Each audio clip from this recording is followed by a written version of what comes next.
Մի համեստ տիկին Սիրանուշը առանց ճանաչվելու մտնում է Երանի կենտրոն թաղամասի բանկերից մեկը, այն ինչը պետք է լիներ ընդամենը սովորական գումարի կանխիկացում, իր հանգուցյալ ամուսնու հիշատակին նվիրված հավաքույթը ընկերների հարազատների հետ կազմակերպելու համար, վերածվում է նվաստացուցիչ տեսարանի։ Կառավարչուհին Լիլիթը, որը վատ է վերաբերվում նրան, վերջերս սկսել է հանդիպել հենց տիկին Սիրանուշի որդու Արմենի հետ, որն այդ ամենի սեփականատերն է։ Եվ երբ Արմենն իմանում է, թե ինչի միջով է անցել մայրը, ոչ ոք անպատիժ չի մնում։ Եթե այս պատմությունը ձեզ հետաքրքրեց, մի մոռացեք բաժանորդագրվել մեր ալիքին, ասեք մեզ, թե որ քաղաքից եք մեզ դիտում։ Շարունակենք։ Խոստանում եմ, որ սա կլինի լավագույն պատմությունը, որ երբել լսել եք ձեր կյանքում։ Առանձնատունը վեհորեն կանգնած էր Երանի սրտում, կենտրոնում, իր ձուլածու երկաթե դարպասներով այգիներով, որոնք մի ժամանակ լի էին կյանքով ու ծիծաղով։ Այժմ լռությունը ծանրացել էր ինչպես անտեսանելի սավան յուրաքանչյուր սենյակի, միջանցքի, յուրաքանչյուր իրի վրա, որոնք պահպանում էին ավելի երջանիկ ժամանակների հիշողությունները։ Տիկին Անահիտը դանդաղ քայլում էր ընդարձակ սրահներով, նրա քայլերն արձագանքում էին սառը մարմարին, միայնությունը կարծես հետում էր նրան որպես հավատարիմ ու անցանկալի ստվեր։ Նա ուներ սպիտակ մազեր, հավաքված պարզ հանգույցով, կնճիռներ, որոնք պատմում էին ժպիտների ու արցունքների մասին, կոշտացած ձեռքեր, որոնք երբեք չէին մոռացել այն համեստ աշխատանքը, որտեղից եկել էր։ Նույնիսկ շրջապատված լինելով այդ ողջ շքեղությամբ, տիկին Անահիտը մնացել էր նույն կինը, ով ճանաչել էր իր Արմենին։ Երբ նա դեռ երազկոտ երիտասարդ էր, առանց որևէ բանի, բացի վճռականությունից աշխարհի չափ սրտից։ Միասին նրանք կառուցել էին ոչ միայն ֆինանսական կայսրություն, այլ նպատակով, սիրով պակաս ունեցողների հանդեպ պարտավորվածությամբ լի կյանք։ Արդեն գրեթե 3 տարի էր, ինչ Արմենը հեռացել էր։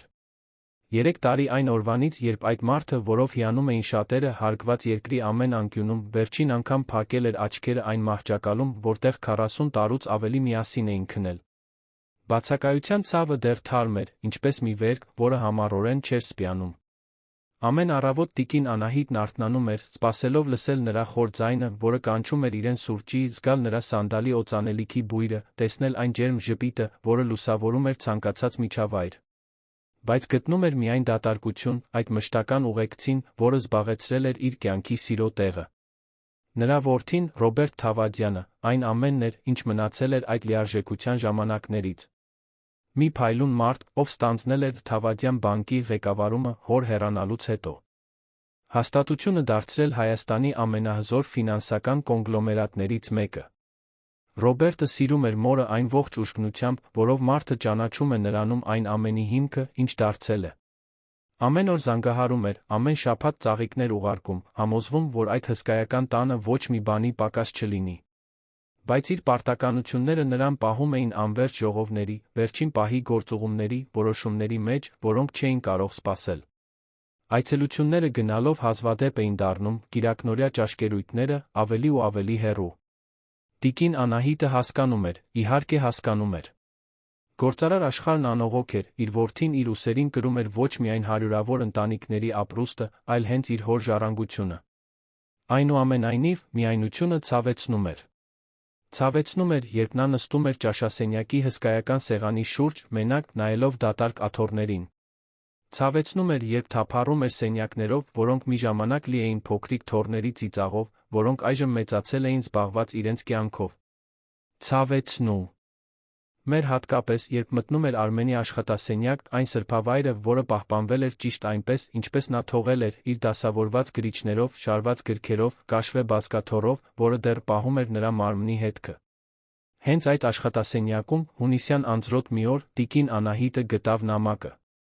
Նա փնտրում էր մի հին տետր, որտեղ Արմենը սովորաբար գրում էր տորթերի բաղադրատոմսեր, որոնք սիրում էր պատրաստել հանգստյան օրերին, մի գաղտնի գիրք, որի մասին քչերը գիտեին։ Բացելով մահագոնի գրասեղանի կողային դարակը, նրա դողացող մատները դիպան մի դեղնած ծրարի, որը կնքված էր կարմիր մոմով թաքնված հին թղթերի կույտի տակ։ Սիրտը բաբախեց, երբ ճանաչեց ամուսնու ամուր նրբագեղ ձեռագիրը։ Դողացող ձեռքերով տիկին Անահիտը կոտրեց կնիքը, զգուշորեն բացեց էջերը։ Բառերը թռան թղթից, կարծես Արմենն այնտեղ լիներ, շշնջալով նրա ականջին։ Դա մի նամակ էր, որը գրվել էր նրա հեռանալուց ամիսներ առաջ, երբ նա արդեն կանխազգում էր, որ ժամանակը սպառվում է։ Դրանում Արմենը խոսում էր բանկի համար իր երազանքների մասին, թվերի մեջ մարդկայնությունը երբ է չկորցնելու կարողության մասին, հարստությունն օգտագործելու, կյանքեր փոխելու, ոչ թե պարզապես իշխանություն կուտակելու պարտավորության մասին։ Բայց կային նա անհանգստություններ, մտավախություններ, որ բանկային համակարգը կարող է դառնալ սառը դաժան մեքենա, ունակ ճզմելու ամենախոցելիներին, հանուն արդյունավետության շահույթի։ Տիկին Անահիտը կարդաց ու վերընթերցեց յուրաքանչյուր բառ, զգալով, թե ինչպես են արցունքները հոսում իր կնճռոտ դեմքով։ Կարծես Արմենը փորձում էր նրան ինչ-որ բան ասել, սիրալիր նախազգուշացում այն ուղղությունների մասին, որոնք կարող էին ընդունել իրերը։ Եվ նամակի վերջում մի նախադասություն խորապես հուզեց նրան. Անահիտ, սեր իմ, եթե մի օր զգաս, որ մենք շեղվել ենք ճանապարհից, մի վախեցիր մեզ վերադարձնել ուղու վրա։ Դու միշտ եղել ես իմ բարոյական կողմնացույցը, իմ կենդանի խիղճը։ Ես վստահում եմ քեզ, պաշտպանելու ոչ միայն մեր ընտանիքը, այլ բոլոր նրանց, ովքեր կհատեն մեր միասին կառուցածի ճանապարհը։ Այդ բառերը նրա մեջ ինչ-որ բան վառեցին, մի բոծ, որը նիրում էր տխրության մոխիրների տակ։ Տիկին Անահիտը հասկացավ, որ վերջին 3 տարիներին պարզապես գոյատել է, թույլ տալով, որ կարոտը կլանի իրեն, մոռանալով, որ դեռ նպատակ ունի, որ դեռ կարող է ակտիվ նշանակալի կերպով հարգել Արմենի հիշատակը։ Եվ հենց այդ ժամանակ գաղափարը ծագեց, պարզ, ինչպես արի ճառագայթը, որը ճեղքում է ծանր ամպերը։ 2 շաբաթից Արմենի ծննդյան օրն էր։ Նա կդառնար 75 տարեկան։ Նախորդ բոլոր տարիներին տիկին Անահիտն այդ օրն անցկացնում էր սենյակում փակված, լուռ լաց լինելով, խորասուզված ցավոտ հիշողությունների մեջ։ Բայց այս անգամ այլ կերպ կլիներ։ Այս անգամ նա խնջույք կկազմակերպեր, նրա կյանքի ժառանգության մեծ տոնակատարություն կհավաքեր հին ընկերներին, հավատարիմ գործընկերներին, աշխատակիցներին, ովքեր Արմենի հետ աշխատել էին սկզբից, բոլոր նրանց, ովքեր գեղեցիկ պատմություններ ունեին այդ արտասովոր մարդու մասին։ Դա կլիներ հարգանքի տուրք, այո, բայց նա մեղմ նախազգուշացում բոլորին, հատկապես իր Ռոբերտին, հիշեցնելու այն արժեքների մասին, որոնք միշտ առաջնորդել են Թավադյանների ընտանիքը։ Որոշումը նոր էներգիա հաղորդեց տիկին Անահիտին։ Նա սկսեց պլանավորել յուրաքանչյուր մանրուք, զուսպ զանգահարելով հին ընկերներին, կապվելով Արմենի սիրելի ճաշարանի հետ, ընտրելով այն երգերը, որոնք նա սիրում էր։ Ուզում էր, որ ամեն ինչ կատարյալ լինի, որ դա հատուկ անակնկալ լինի նա Ռոբերտի համար, ով վերջերս այնքան լարված էր, այնքան տարված աշխատանքով։ Գուցե այդ տոնակատարությունը կարողանար նրան վերամիավորել արմատներին, հիշեցնել, թե որտեղից են եկել, ինչու են այդքան պայքարել։ Խնջույքն իր պատկերացրած ձով իրականացնելու համար տիկին Անահիտին կանխիկ գումար էր պետք։ Նա ուներ հաշիվներ, քարտեր, իհարկե, բայց ուզում էր ամեն ինչ անել հին ձով, անձամբ գնալ մատակարարների մոտ։ Վճարել կանխիկ, իրեն զգալ օգտակար անկախ, ինչպես միշտ եղել էր։ Մի զգալի գումար պահված էր հին հաշվի վրա, պահուստ, որը Արմենը թողել էր հատուկ իր համար, որպեսզի օգտագործի ինչպես ցանկանա, առանց որևէ մեկին հաշիվ տալու։ Դա կատարյալ կլիներ։ Կարող էր զանգահարել Ռոբերտին, խնդրել, որ բանկից ինչ-որ մեկը գա առանձնատուն ամեն ինչ կարգավորի։ Բայց ոչ։ Տիկին Անահիտն ուզում էր դուրս գալ, շնչել քաղաքի օդը, իրեն զգալ կենդանի ունակ։ Բացի այդ, Թավադյան բանկի գլխավոր գրասենյակը գտնվում էր հյուսիսային պողոտայում, այնքան էլ հեռու չէր։ Գուցե կարողանար նույնիսկ արագ անցնել որդու գրասենյակով, տեսնել նրան մի քանի րոպե, կարոտն առնել, առանց խնջույքի անակնկալը փչացնելու։ Այդ գաղափարն էլ ավելի ոգորեց նրան։ Ընտրված առավոտյան տիկին Անահիտը հագնվեց այն պարզությամբ, որը միշտ բնորոշել էր նրան։ Շագանակագույն թեթ հարմարավետ կիսաշրջազգեստ, բեժ բամբակյա բլուզ, ժամանակի ընթացքում մաշված ցածր կրունկներով կոշիկներ։ Սանլեց սպիտակ մազերը նույն հանգույցով վերցրեց կտորից պայուսակը, որն օգտագործում էր ավելի քան 1 տասնամ։ Յակ։ Նայեց իրեն նախասրահի հայելու մեջ շաբաթների ընթացքում առաջին անգամ ժպտաց։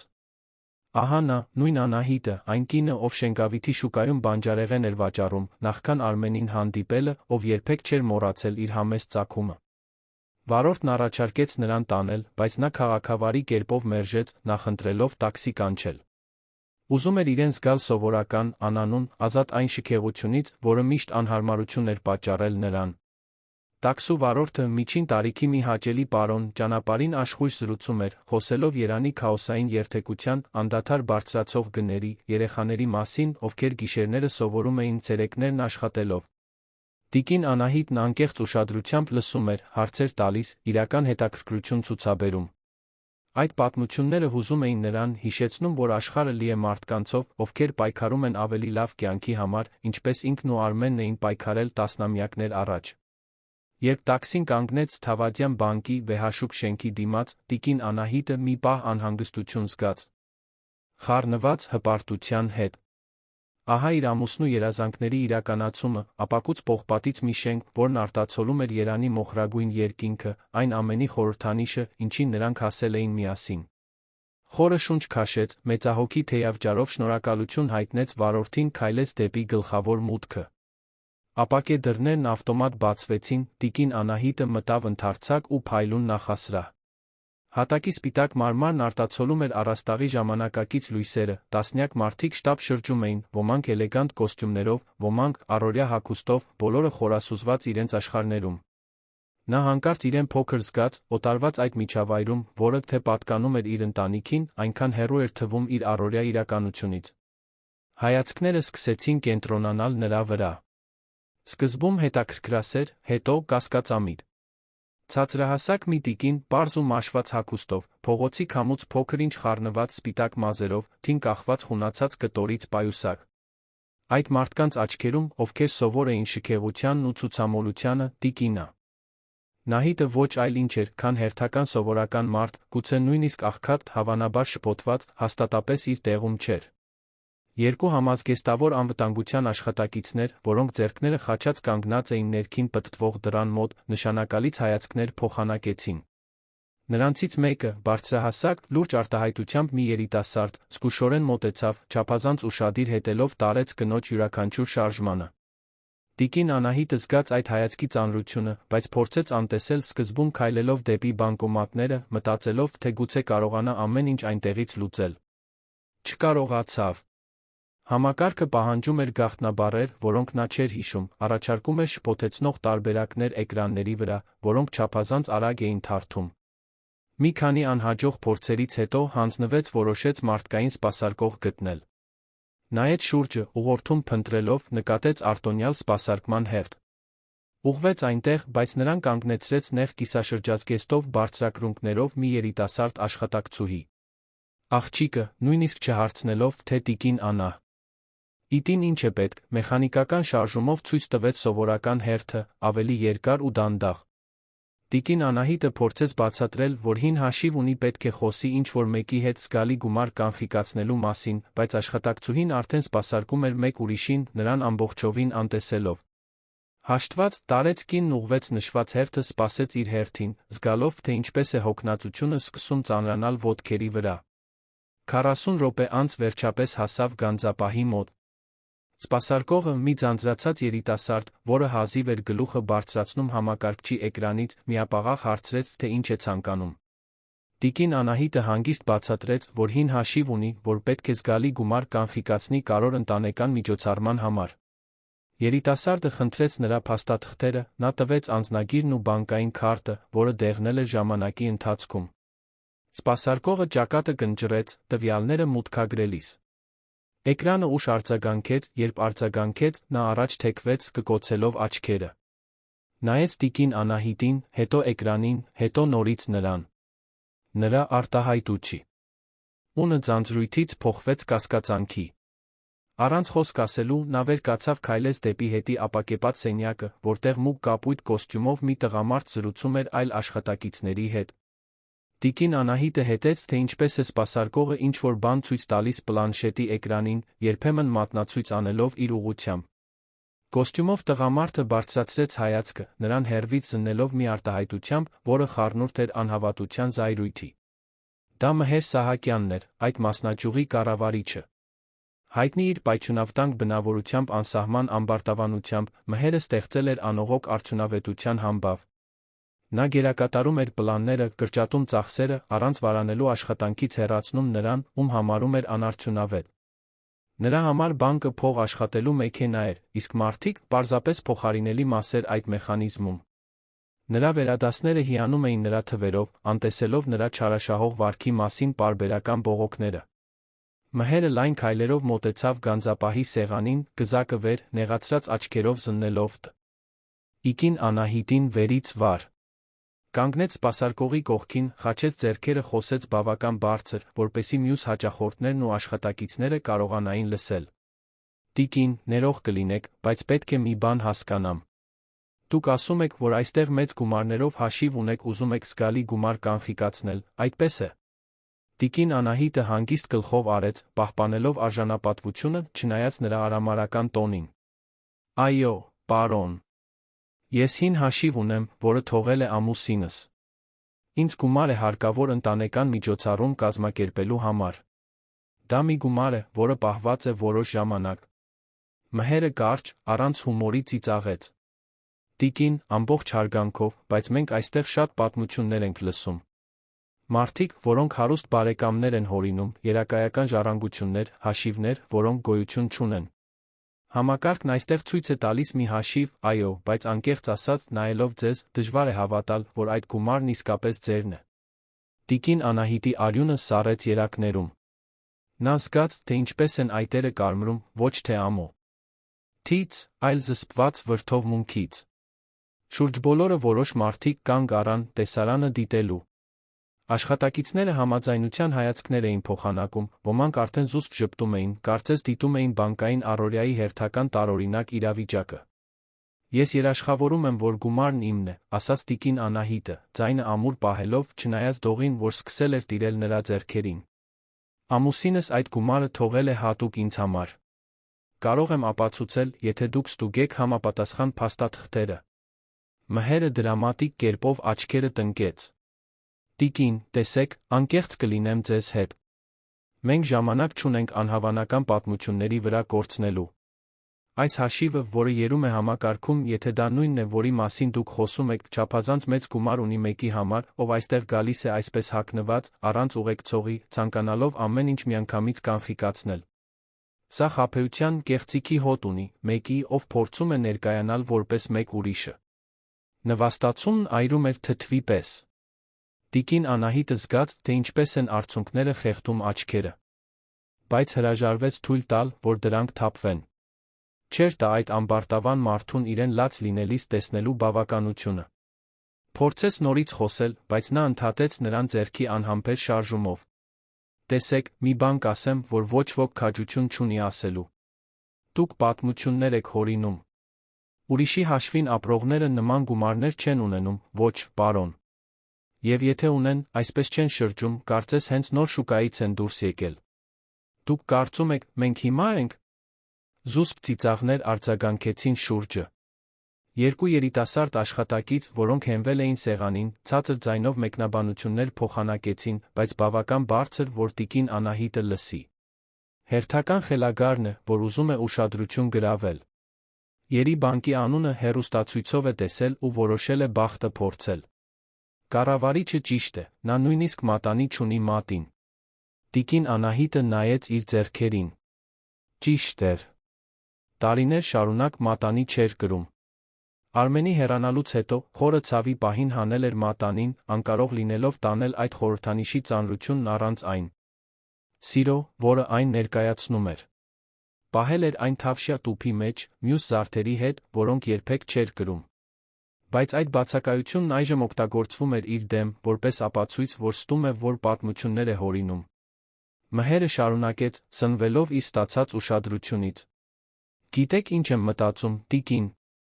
Կարծում եմ, դուք ինչ-որ կորցրած փաստաթուղթ եք վերցրել, մտածել եք, որ կարող եք այստեղ գալ խարդախություն անել, կանխիկացնել գումար, որը ձերը չէ։ Բախտներս բերել է, որ մենք համակարգ ունենք, որ գիտենք, թե ինչպես բացահայտել այս տեսակի իրավիճակները։ Որովհետև տեսեք, եթե արտաքինով լիներ, դուք նույնիսկ բանկում հաշիվ ունեցողի տեսք չունեք, էլ ուր մնաց այսպիսի հաստ հաշիվ։ Յուրաքանչյուր բառ դանակի հարված էր։ Տիկին Անահիտն իրեն զգում էր փոքրացող, կարծես հատակը բացվում էր իր ոտքերի տակ։ Սա իր ընտանիքի բանկն էր, իր կյանքի սիրո ժառանգությունը, ահա նա այստեղ էր, իրեն վերաբերվում էին որպես հանցագործի, կեղծարարի, անարժեք մարդու։ Նվաստացման ցավը խառնվում էր աճող վրդովմունքի հետ։ Ինչպես էին հասել այս կետին։ Ինչպես էր այն բանկը, որը Արմենը կառուցել էր այդքան սիրով, մտածելով մարդկանց ծառայելու մասին, վերածվել այս սառը դաժան միջավայրի։ Նա մեկ անգամ փորձեց. «Խնդրում եմ, պարոն, Ես չեմ ստում։ Կարող եմ զանգահարել որդուս, նա կարող է ամեն ինչ հաստատել։ Նա այստեղ է աշխատում, նա կարող է բացատրել։ Մհերը մեկ այլ ծիծաղ արձակեց, այս անգամ ավելի բարձր, ավելի դաժան։ Ահ, հիմա որդին այստեղ է աշխատում։ Ինչպիսի հարմարավետություն։ Թույլ տվեք գուշակեմ, որդին տնօրեն է։ Նախագահ։ Գուցե բանկի սեփականատերը։ Դուք պետք է ավելի լավ բան հորինեք։ Շուրջ բոլորի ծիծաղներն ուժեղացան։ Իրավիճակը վերածվել էր ներկայացման, տիկին Անահիտն այդ հանրային ողբերգության ակամա գլխավոր հերոսուհին էր։ Զգաց, թե ինչպես են ոտքերը թուլանում, սենյակը թեթակի պտտվում։ Նվաստացումն այնքան մեծ էր, որ մարմինը սկսում էր արձագանքել, պահանջելով, որ նա հեռանա այնտեղից, փախչի, նախքան արժանապատվությունը լիովին կկործանվի։ Հենց այդ պահին մի մեղմ ձայն կտրեց թշնամական միջավայրը։ Ներողություն։ Տիկին, լավ եք։ Տիկին Անահիտը շրջվեց, տեսավ միջ ին տարիքի մի կնոջ, հագին մաքրության թիմի կապույտ համազգեստ, ձեռքին իրեն մեկնած մի բաժակ ջուր։ Նրա դեմքը բարի էր, նշանավորված այն մարդու կնճիռներով, ով ամբողջ կյանքում ծանր է աշխատել, բայց աչքերը փայլում էին անկեղծ կարեկցանքով, որը կտրուկ հակադրվում էր շրջապատի դաժանությանը։ Մաքրուհին, որի անունը Շուշան էր, տեսել էր ամեն ինչ։ Նա ավարտում էր մոտակա ապակիների մաքրումը, երբ նկատեց շարժը գանձապահի սեղանի շուրջ։ Լսեց կառավարչի խոսքերը, տեսավ ցավը այդ տարեց տիկնոջ դեմքին, ինչ-որ բան նրա ներսում ապստամբեց։ Կարևոր չէր, թե ով էր այդ կինը, ոչ ոք արժանի չէր նման վերաբերմունքի, նման անարգանքի անմարդկայնության։ Մհերն արամարանքով նայեց Շուշանին։ Վերադարձիր քո գործին, Շուշան։ Սա քո գործը չէ։ Բայց Շուշանը չշարժվեց։ Շարունակեց կանգնած մնալ, բռնած ջրի բաժակը, աչքերը հառած տիկին Անահիտին այնպիսի քնքշությամբ, որը տարեց կինը չէր գտել այդ սառը վայրում։ Խնդրում եմ, մի քիչ ջուր խմեք։ Կարծես թե կարիք ունեք։ Տիկին Անահիտը դողացող ձեռքերով վերցրեց բաժակը, այդ պարզ շարժումից զգաց, թե ինչպես ինչ-որ ան կոտրվեց իր ներսում։ Արցունքները վերջապես հորթեցին, լուռ խիտ, հոսելով կնճռոտ դեմքով։ Դրանք թուլության արցունքներ չէին, այլ երախտագիտության, այդ մղձավանջի մեջ մարդկայնության մի թել գտնելու համար։ Դանդաղ խմեց ջուրը, զգալով, թե ինչպես է սառը հեղուկը մի փոքր հանգստացնում կոկորդի կոշտուկը։ Շուշանն ավելի մոտեցավ, անտեսելով մհերի զայրացած հայացքը։ Տիկին, ուզում եք ինչ-որ մեկին կանչեմ։ Որ է հարազատի։ Տիկին Անահիտը գլուխը թափահարեց, դեռ անկարող խոսել առանց ձայնի դողի։ Մհերը մի քայլ առաջ արեց, կանգնելով երկու կանանց միջ։ Շուշան, չեմ կրկնելու։ Վերադարձիր քո գործին հիմա, թե չէ խնդիրներ կունենաս։ Բայց Շուշանի կեցվածքում ինչ-որ բան փոխվեց։ Երկար ժամանակ անց առաջին անգամ նա բարձրացրեց կզակը, ուղիղ նայեց կառավարչի աչքերին։ Ամբողջ հարգանքով, պարոն Մհեր, բայց ես տիկնոջը մենակ չեմ թողնի, քանի դեռ նա վատ է զգում։ Դա այն նվազագույն մարդկայնությունն է, որին յուրաքանչյուրն արժանի է։ Հաջորդած լռությունը խիտ էր։ Մհերը բռունցքները սեղմեց, դեմքը կարմրեց զայրույթից։ Այդ անհնազանդությունը, այդ տարհրավերը, որը գալիս էր հասարակ մաքրուհուց հաճախորդների գործընկերների առաջ, անտանելի էր։ Բայց նախքան նա կպայթեր, տիկին Անահիտը մեղմորեն ձեռքը դրեց Շուշանի թին։ Շնորհակալ եմ, աղջիկս։ Շնորհակալ եմ քո բարության համար։ Բայց ամեն ինչ կարգին է։ Ես հիմա կգնամ։ Շուշանն օգնեց նրան կայունանալ, առաջարկելով իր թը որպես հենարան։ Միասին նրանք դանդաղ քայլեցին դեպի ելքը, տասնյակ մարդկանց հայացքների ներքո։ Ոմանք կարծես անհարմար էին զգում, ոմանք անտարբեր, բայց ոչ ոք չշարժվեց օգնելու կամ հարցնելու, թե ինչ է պատահել։ Արդեն դռան մոտ տիկին Անահիտը վերջին անգամ շրջվեց։ Նրա հայացքը խաչվեց մհերի հայացքի հետ, ով դեռ այնտեղ էր, ձեռքերը խաչած, դեմքին բավարարվածության ժպիտ։ Նա ուզում էր ինչ-որ բան ասել, ուզում էր գոռալ, ուզում էր այդ մարդուն հասկացնել իր գործած անարդարության չափը։ Բայց ոչ։ Դեռ ոչ։ Արժանապատվությունը պահանջում էր, որ նա այնտեղից հեռանա գլուխը բարձր, նույնիսկ եթե սիրտը կտոր էր եղել։ Դրսում Երանի թարմ օդը երբեք այնքան անհրաժեշտ չէր թվացել։ Տիկին Անահիտը խորը շունչ քաշեց, զգալով, թե Չպես է զով քամին մեղմում նվաստացման տաքությունը, որը դեռ այրում էր այտերը։ Շուշանը մնաց նրա կողքին, սպասելով, որ նա ուշքի գա։ Տիկին, համոզեք, որ լավ եք։ Ուզում եք տաքսի կանչեմ։ Տիկին Անահիտը նայեց այդ հասարակ կնոջը, ով վտանգել էր իր աշխատանքը, մի փոքր մարդկայնություն ցուցաբերելու համար, զգաց սրտի կսկիծ։ Այո, սիրելիս։ Ձեր շնորհիվ։ Ձեր անունն ի՞նչ է։ Շուշան, տիկին։ Շուշան Հակոբյան։ Շուշան։ Տիկին Անահիտը կրկնեց անունը, դրոշմելով այն հիշողության մեջ։ Դուք միակ մարդն էիք այնտեղ, որ ինձ մարդու պես վերաբերվեց։ Դա ավելին արժե, քան աշխարհի բոլոր հարստությունները։ Երկու կանայք երկար նայեցին միմյանց, լուռ հաղորդակցություն ընդհանուր ցավի փոխադարձ հարգանքի։ Շուշանը պետք է վերադառնար աշխատանքի, նախքան նրա բացակայությունը կնկատվեր, իսկ տիկին Անահիտը պետք է մարսեր այն ամենը, ինչ հենց նոր պատահել էր։ Նրանք հրաժեշտ տվեցին կարճ, բայց ջերմ գրկախառնությամբ, խոստանալով, որ նորից կհանդիպեն։ Մինչ տաքսին տիկին Անահիտին հետ էր տանում կենտրոնի առանձնատուն, նա նայում էր պատուհանից, իրականում չտեսնելով անցնող քաղաքը։ Միտքը եռում էր հակասական մտքերով։ Նվաստացումը դեռ այրում էր կենդանի կրակի պես, բայց կար նա աճող վճռականություն, արդար զայրույթ, որը սկսում էր ձավորվել։ Այն, ինչ նա կրել էր, ոչ միայն անձնական վիրավորանք էր։ Դա շատ ավելի մեծ բանի ախտանիշ էր, այն արժեքների աղավաղում, որոնք Արմենն այդքան թանկ էր գնահատում։ Նրա նամակը վերադարձավ մտքին, բառերն արձագանքում էին նոր ուժով։ Մի վախեցիր մեզ վերադարձնել ճանապարհի վրա։ Գուցե հենց դա էր, որ պետք է աներ։ Ոչ թե վրեժի համար, ոչ թե վիրավորված հպարտության համար, այլ որովհետև այդ հաստատությունը, որը պետք է հարգեր իր ամուսնու հիշատակը, ծառայելով մարդկանց հարգանքով արժանապատվությամբ, վերածվել էր ինչ-որ անճանաչելի բանի։ Եվ Շուշանը։ Այդ խիզախ բարի կինը, ով ջուր կարեկցանք էր առաջարկել, երբ բոլոր մյուսները միայն արամարանք էին առաջարկում։ Տիկին Անահիտը չէր կարող մոռանալ նրան, չէր կարող թույլ տալ, որ նրա բարությունը մնա առանց ճանաչման կամ, ավելի վատ, պատժվի այդ դաժան կառավարչի կողմից։ Տուն հասնելուն պես տիկին Անահիտը փակվեց։ Ենյակում վերջապես թույլ տվեց, որ արցունքները գան ամբողջ ուժով։ Լաց եղավ կրած նվաստացման համար, Արմենի կարոտի համար, որն այժմ էլ ավելի սուր էր թվում, այն վախի համար, որ իր որդին չգիտեր, թե ինչ է կատարվում բանկում, որը կրում էր ընտանիքի անունը։ Բայց արցունքների միջից սկսեց ձավորվել մի ամուր վճռականություն։ Սա այսպես չէր ավարտվի։ Չէր կարող այսպես ավարտվել։ Այդ նվաստացուցիչ օրվան հաջորդող օրերին տիկին Անահիտը չէր կարողանում մտքից հանել տեղի ունեցածի հիշողությունը։ Արթնանում էր գիշերվա կեսին, վերապրելով յուրաքանչյուր դաժան խոսք, արամարական հայացք, յուրաքանչյուր ծիծաղ, որ արձագանքել էր այդ բանկի սառը նախասրահում։ Բայց ցավի հետ մեկտեղ աճում էր նա գործելու գրեթե ֆիզիկական պահանջ, անելու ինչ-որ բան, որը կվերափոխեր այդ կործանարար փորձառությունը ավելի մեծ բանի, մի բանի, որը կարող էր նշանակել իրական փոփոխություն։ Արմենի նամակը մնում էր իր գիշերասեղանին, ամեն առավոտ նա վերընթերցում էր այն, ուշ փնտրելով ամուսնու խոսքերում։ Այդ տողերը, որ գրվել էին այդքան սիրով իմաստությամբ, դարձել էին նրա ուղեցույցը, չհանձնվելու պատճառը։ Բայց կարս մի բան, մի անհանգստություն, որը նրան հանգիստ չէր տալիս Շուշանը։ Այդ հասարակ կինը, ով ռիսկի էր դիմել իր դիրքով, կարեկցանք ցուցաբերելու համար, արդյոք հետանքներ էր կրում այդ մարդկայնության դրսևորման համար։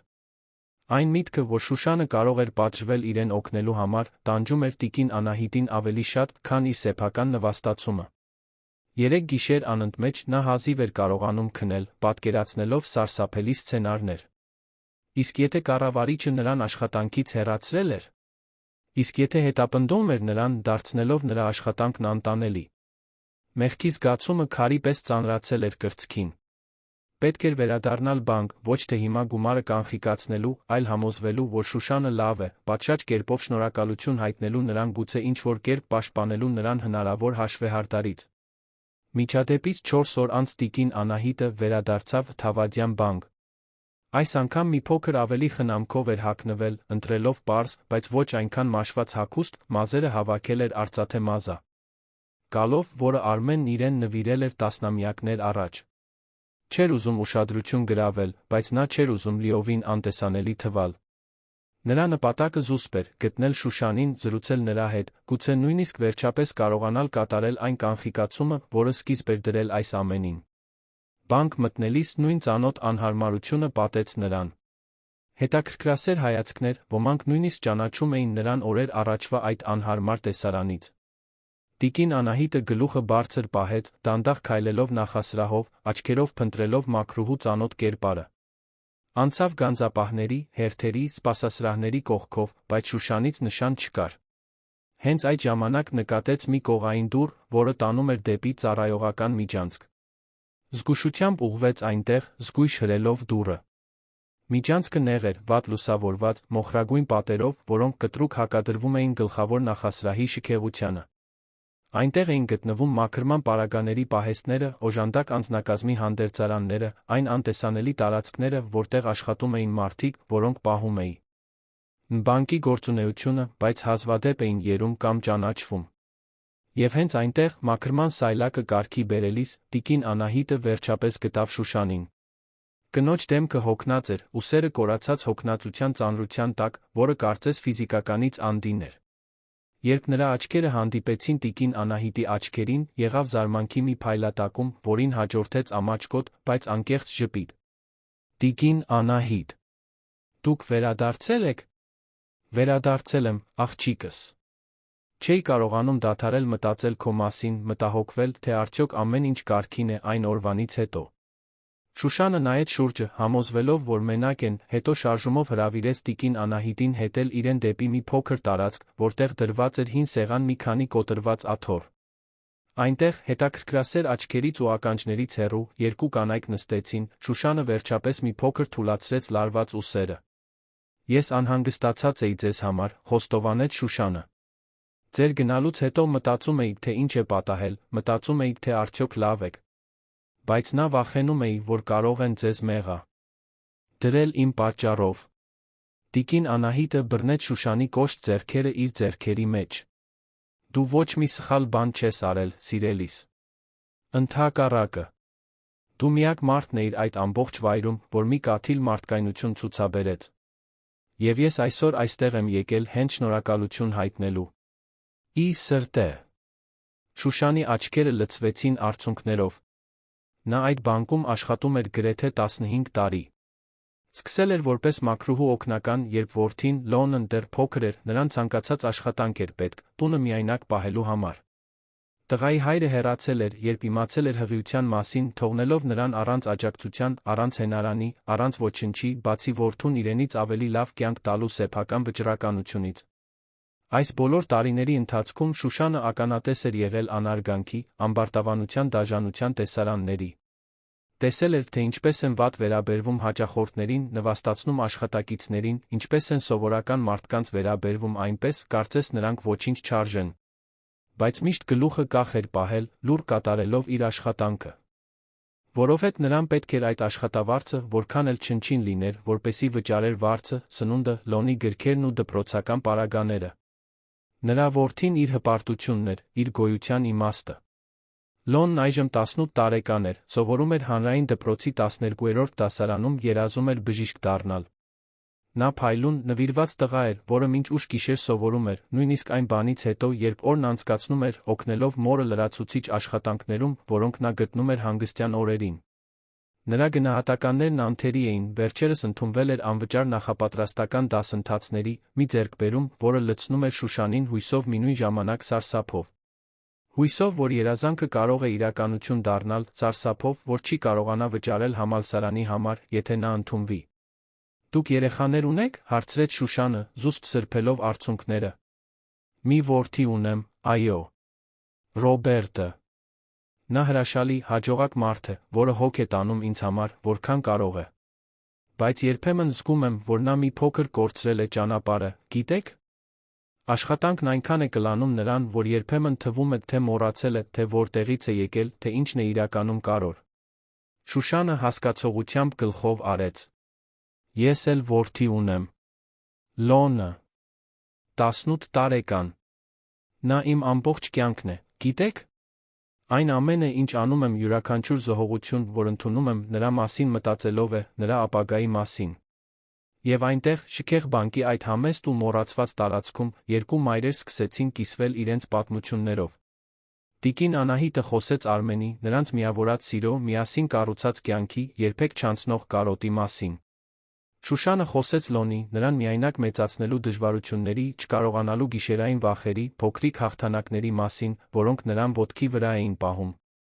Նրանք լիովին տարբեր աշխարհների կանայք էին, բայց միավորված էին խորապես մարդկային մի բանով, անպայման սիրով իրենց զավակների հանդեպ աշխարհը մի փոքր ավելի լավը թողնելու կամքով, քան գտել էին։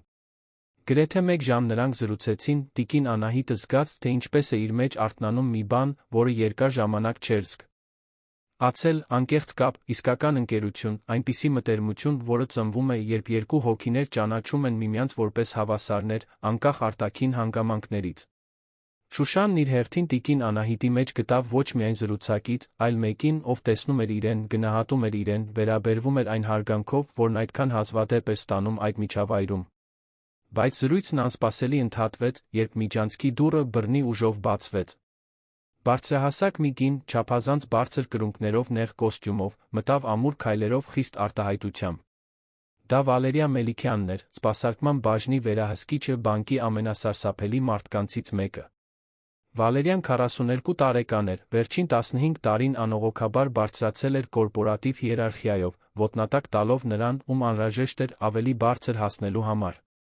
Նրա ներկայիս նպատակը տարածաշրջանային կառավարչի պաշտոն ստանձնելն էր, դրա համար պետք էր տպավորել Մհեր Սահակյանին նրանից վեր դասակարգված տնօրեններին։ Վալերիան ամեն ինչ բոլորին դիտում էր բազեի աչքերով։ Միշտ փնտրելով թերություններ, որոնք կարող էր օգտագործել, թուլություններ, որոնք կարող էր ի օգուտ իրեն շահագործել։ Երբ տեսավ Շուշանին, այդ տարեց տիկնոջ հետ զրուցելիս, նրա առաջին ռեակցիան զայրույթն էր։ Մաքրության աշխատակիցները չպետք էր ժամանակ կորցնեին, որը մեկի հետ զրուցելով։ Բայց հետո ճանաչեց տիկին Անահիտին օրեր առաջվա տեսարանից, մի գաղափար սկսեց ձավորվել նրա հաշվենկատ մտքում։ Եթե այդ պառավը վերադարձել էր, նշանակում է, դեռ փորձում էր մուտք գործել այդ առեղծվածային հաշիվ։ Եվ եթե Շուշանը մտերմանում էր նրա հետ, գուցե այնտեղ ինչ-որ բան կար, որը կարելի էր օգտագործել։ Վալերիան հստակ չգիտեր, ինչ, բայց նրա սուր բնազդները հուշում էին, որ հնարավորություն կա։ Գուցե կարողանար օգտագործել այդ իրավիճակը, վնասելու Շուշանին, ում միշտ չափազանց հպարտ էր համարել իր դիրքի համար, մինույն ժամանակ միավորներ վաստակել Մհերի մոտ, ցուցաբերելով զգոնություն, բանկի շահերի պաշտպանություն։ Ինչ է կատարվում այստեղ։ Վալերիայի ձայնը սրի պես կտրեց օդը։ Շուշանն անմիջապես ոտքի կանգնեց, դեմքը գունատ։ Ոչինչ։ Տիկին Վալերիա։ Պարզապես օգնում էի հաճախորդին։ Օգնում։ Դու պետք է աշխատես, ոչ թե շաղակրատես։ Իսկ դուք, Վալերիան շրջվեց դեպի տիկին Անահիտը, վատ թաքցրած արամարանքով, չպետք է նախասրահում լինեք, եթե սպասարկման կարիք ունեք։ Տիկին Անահիտը նույնպես ոտքի կանգնեց, զգալով օդում լարվածությունը։ Ես պարզապես զրուցում էի Շուշանի հետ, ով շատ բարի էր ինձ հետ մյուս օրը։ Վալերիան կկոցեց աչքերը։ Հասկանալի է։ Դե ինչ, Շուշան, վերադարձիր աշխատանքի։ Հիմա։ Իսկ դուք, տիկին, խնդրում եմ, ուղղվեք դեպի նախասրահ։ Սա հաճախորդների համար նախատեսված վայր չէ։ Հնազանդվելուց բացի այլ ելք չկար։ Տիկին Անահիտը կարճ ստիպավ Շուշանիթին, լուր աջակցության նշան, դուրս եկավ միջանցքից, զգալով Վալերիայի սառը հայացքը, որն այրում էր իր մեջքը։ Երբ հասավ նախասրահ, խորը շունչ քաշեց, փորձելով հանգստացնել արագացած սրտխփոցը։ Այդ կնոջ մեջ ինչ-որ բան նրան խորապես անհանգստացրել էր, մի վատ կանխազգացում, որը չէր կարողանում բացատրել։ Մինույն ժամանակ, ծառայողական միջանցքում, Վալերիան Շուշանին սեղմեց պատին։ Ոչ թե ֆիզիկապես, իր դիրքի հեղինակության ուժով։ Այդ կինը քո ծանոթն է։ Ոչ, տիկին։ Պարզապես օգնել եմ նրան, երբ մի քանի օր առաջ վատացավ այստեղ բանկում։ Վալերիան խաչեց ձեռքերը։ Գիտես, որ հաճախորդների հետ մտերմանալը քո աշխատանքի մասը չէ, հա։ Հատկապես խնդրահարույց հաճախորդների հետ, որոնք արդեն տեսարաններ են սարքել այստեղ։ Բայց նա տեսարան չի սարքել, տիկին։ Պարոն Մհերն էր, որ… Շուշանն անմիջապես լռեց, հասկանալով սխալը։ Երբեք չպետք է հիշատակեր կառավարչին։ Վալերիան ժպտաց, մի սառը հաշվենկած ժպիտ, որը չհասավ աչքերին։ Ահ, ուրեմն դու հիմա կասկածի տակ ես դնում կառավարչի գործողությունները։ Հետաքրքիր է։ Շատ հետաքրքիր։ Կարծում եմ, ավելի լավ է զգույշ լինես, Շուշան։ Այս տեսակի վերաբերմունքը կարող է լուրջ հետանքներ ունենալ։ Վերադարձիր աշխատանքի։ Եվ հեռու մնա այդ կնոջից։ Շուշանը արագ գլխով արեց դողացող ոտքերով հեռացավ այնտեղից։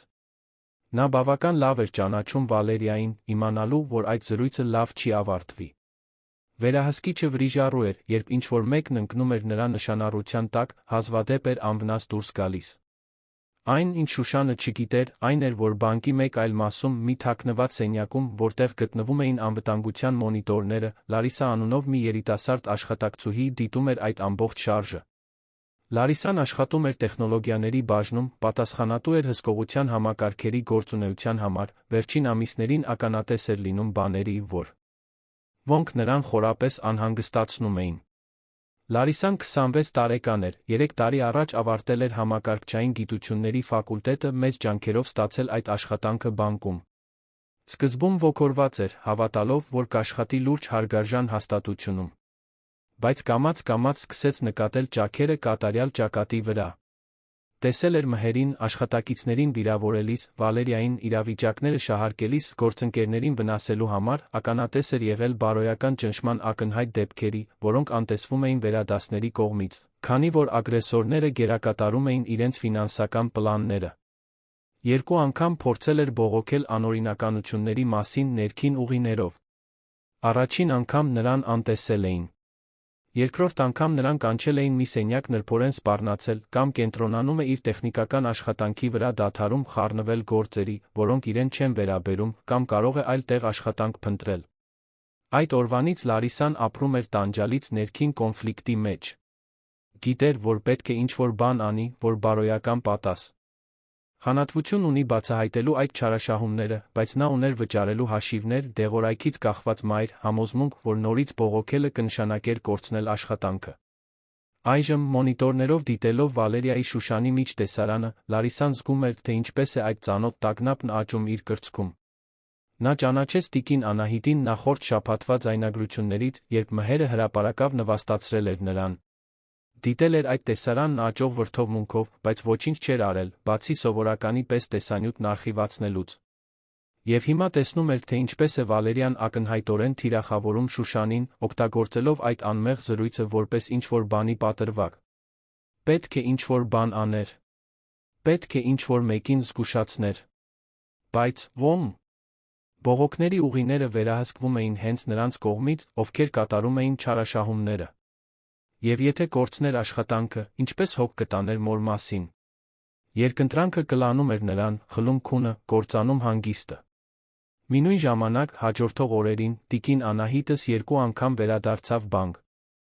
Ոչ թե հաշվի կամ գումարի համար, այլ որովհետև անկեղծ կապ էր ստեղծվել Շուշանի հետ, ուզում էր սնուցել այդ անհավանական ընկերությունը։ Նրանք միշտ հանդիպում էին նույն ծառայողական միջանցքում, զրուցում մի քանի գողացված րոպե Շուշանի մեկ այլ առաջադրանքի միջ, կիսվում իրենց կյանքի կտորներով, ինչպես երկու հին ընկերուհիներ, բաժանված հանգամանքներով, բայց միավորված սրտով։ Տիկին Անահիտը սկսեց զուսպ կերպով օգնել Շուշանին։ Տնական ճաշեր էր բերում, ասելով, որ չափազանց շատ է պատրաստել, չի ուզում վատնել։ Փոքրիկ նվերներ էր առաջարկում Լոնի համար, գրքեր, որոնք գտել էր տանը այլս պետք չէին։ Շուշանն իր հերթին կիսվում էր իր կյանքի իրական դժվարություններով, աշխատանքը կորցնելու մշտական վախով, այն գիշերներով, երբ թաքուն լաց էր լինում, մտածելով, որ երբեք չի կարողանա որդուն տալ այն կրթությունը, որին նա արժանի էր։ Մի օր, այդ զրույցներից մեկի ժամանակ, Շուշանը վերջապես բացահայտեց մի բան, որը տանջում էր իրեն։ Լոնն ընդունվել էր Երանի լավագույն նախապատրաստական դասընթացներից մեկը, մասնակի կրթաթոշակով, որը ծածկում էր ուսման վարձի միայն կեսը։ Մյուս կեսը, նույնիսկ կրճատված, մի գումար էր, որը նա պարզապես չուներ։ Տղան մտածում էր հրաժարվել, սկսել աշխատել, տանը օգնելու համար, հրաժարվել բժշկության երազանքից։ Չի կարելի թույլ տալ, որ նա հանձնվի, վճռականորեն ասաց տիկին Անահիտը։ Այդ տղան փայլուն ապագա ունի առջում։ Դուք չեք կարող թույլ տալ, որ հանգամանքները կործանեն դա։ Բայց ես չգիտեմ ինչ անել, տիկին Անահիտ։ Ես տեղ չունեմ այդ գումարը գտնելու։ Եվ ավելի վատ, պարոն Մհերն ինձ այլ կերպ է նայում այն օրվանից, երբ ես ձեզ օգնեցի։ Վախենում եմ, որ նա ինչ-որ պատրվակ է փնտրում ինձ աշխատանքից հեռացնելու համար։ Այդ խոսքերը տագնապի ազդանշան վառեցին տիկին Անահիտի գլխում։ Նրա ամենավատ վախը հաստատվում էր, Շուշանը վճարում էր մարդկայնություն ցուցաբերելու գինը։ Եվ հիմա ոչ միայն իր դեմ կատարված անարդարությունն էր նրան վրդովեցնում, այլ իրական հնարավորությունը, որ մի ազնիվ կին նրա փայլուն որդին կարող էին ունենալ կործանված կյանքեր, այդ ամբարտավան կառավարչի դաժանության պատճառով։ Հենց այդ պահին տիկին Անահիտը որոշում կայացրե։ Այլս չէր կարող պարզապես զրուցել, պարզապես փոքրիկ մխիթարություններ առաջարկել։ Պետք էր գործել ավելի նշանակալի կերպով։ Պետք էր ամեն ինչ պատմել Ռոբերտին, ստիպել նրան տեսնել, թե ինչ է կատարվում բանկում, որը կրում էր ընտանիքի անունը, այն հաստատության հիմքերում, որը Արմենը կառուցել էր այդքան սիրով սկզբունքներով։ Բայց նախքան նա կկարողանար իրականացնել այդ պլանը, իրավիճակը կտրուկ վատացավ։ Հաջորդ շաբաթ Մհերը վերջապես որոշեց, որ տիկին Անահիտի ներկայությունը բանկում նրա ընկերությունը Շուշանի հետ մի սպառնալիք են, որը պետք է վերացվի։ Նրա համար այդ համար անխնամ հագնված կինը խնդիր էր, իր վերահսկողության կորստի մշտական հիշեցում, ավելի վատ Շուշանին վարակում էր այն գաղափարներով, որ նա իրավունքներ ունի, որ հարգանքի է արժանի։ Մհերը Վալերիային կանչեց իր սենյակ, անձնական հանդիպման։ Վերահսկիչը մտավ իր սովորական հաշվենկատ ժպիտով, արդեն կանխազգալով, որ ինչ-որ հետաքրքիր բան է տեղի ունենալու։ Վալերիա, պետք է խոսենք Շուշանի մասին, սկսեց Մհերը, հենվելով կաշվե բազկաթոռին։ Նկատել եմ, որ նա շատ է շեղ։ Վում զրուցում է այդ խնդրահարույց հաճախորդի հետ, ճիշտ չի կատարում իր պարտականությունները։ Ես էլ եմ նկատել, պարոն։ Իրականում, մտածում էի այդ մասին զեկույց պատրաստել։ Հիանալի է։ Ուզում եմ, որ ամեն ինչ փաստաթղթավորես։ Ուշացումներ, վատ կատարված աշխատանք, անհնազանդություն, ինչ-որ կարողանաս։ Մենք հիմք կստեղծենք հարգելի պատճառով աշխատանքից ազատելու համար։ Վալերիան բավարարվածության ալիք զգաց։ Վերջապես հնարավորություն կունենար ազատվելու Շուշանից, ով միշտ նրան անհանգստացրել էր այդ լուր արժանապատվությամբ, այդ ամբողջովին չոտնահարվելու ձով։ Իհարկե, պարոն։ Անձամբ կզբաղվեմ դրանով։ Հաջորդող օրերին Վալերիան սկսեց անողոքաբար հետապնդել Շուշանին։ Անսպասելի հայտնվում էր, ստուգելու նրա աշխատանքը, մատնանշում էր անտեսանելի թերություններ, բողոքում էր կատարյալ մաքուր զուգարաններից, պնդելով, որ դրանք կեղտոտ են, գրանցում էր ցանկացած 5 րոպեանոց ուշացում, կարծես դա լուրջ հանցանք լիներ։ Շուշանն իրեն գնալով ավելի շատ էր սեղմված զգում, սթրեսը սկսում էր ազդել նրա առողջության վրա, անքուն գիշերները բազմապատկվ էին։ Եվ հետո, սեպտեմբերյան անձրոտ մի օր, տեղի ունեցավ ամենավատը։ Մհերն իրականացրեց մի պլան, որը օրեր շարունակ մշակում էր։ Շուշանի ճաշի ընդմիջման ժամանակ, երբ նա իր պայուսակը թողել էր հանդերձարանի պահարանում, նա Վալերիայի գործակցությամբ մտավ այնտեղ պայուսակի մեջ դրեց 2 տրցակ կեղծ թղթադրամներ, հին թղթադրամներ, որոնք հանվել էին շրջանառությունից, որոնք նա պահում էր իր գրասենյակում հենց նման իրավիճակների համար։ Երբ Շուշանը վերադարձավ ճաշից, նրան կանգնեցրին 2 անվտանգության աշխատակիցներ, որոնք Մհերի հրամանով խնդրեցին խուզարկել նրա պայուսակը։ Նա, ոչինչ չհասկանալով, թույլ տվեց։ Եվ երբ բացեցին պայուսակը գտան գումարը, նրա աշխարհը փլուզվեց։ Մհերը հայտնվեց ինչպես իր փառքի պահի համար պատրաստված դերասան։ Կանչեց առաջին հարկի բոլոր աշխատակիցներին, համոզվեց, որ վկաներ կան, հրապարակավ մեղադրեց Շուշանին բանկից գումար գողանալու մեջ։ Նա փորձեց պաշտպանվել, երդվելով, որ երբեք չի տեսել այդ գումարը, որ ինչ-որ մեկը դա դրել է այնտեղ, բայց նրա խոսքերը խեղդվեցին մեղադրանքների մեջ։ Մհերն արդեն ամեն ինչ պլանավորել էր, արդեն պատրաստել էր Վալերիայի կեղծ զեկույցները, արդեն կառուցել էր մի պատմություն, որտեղ Շուշանը խնդրահարույց անազնիվ աշխատակից էր։ Աշխատանքից ազատումը տեղի ունեցավ անմիջապես։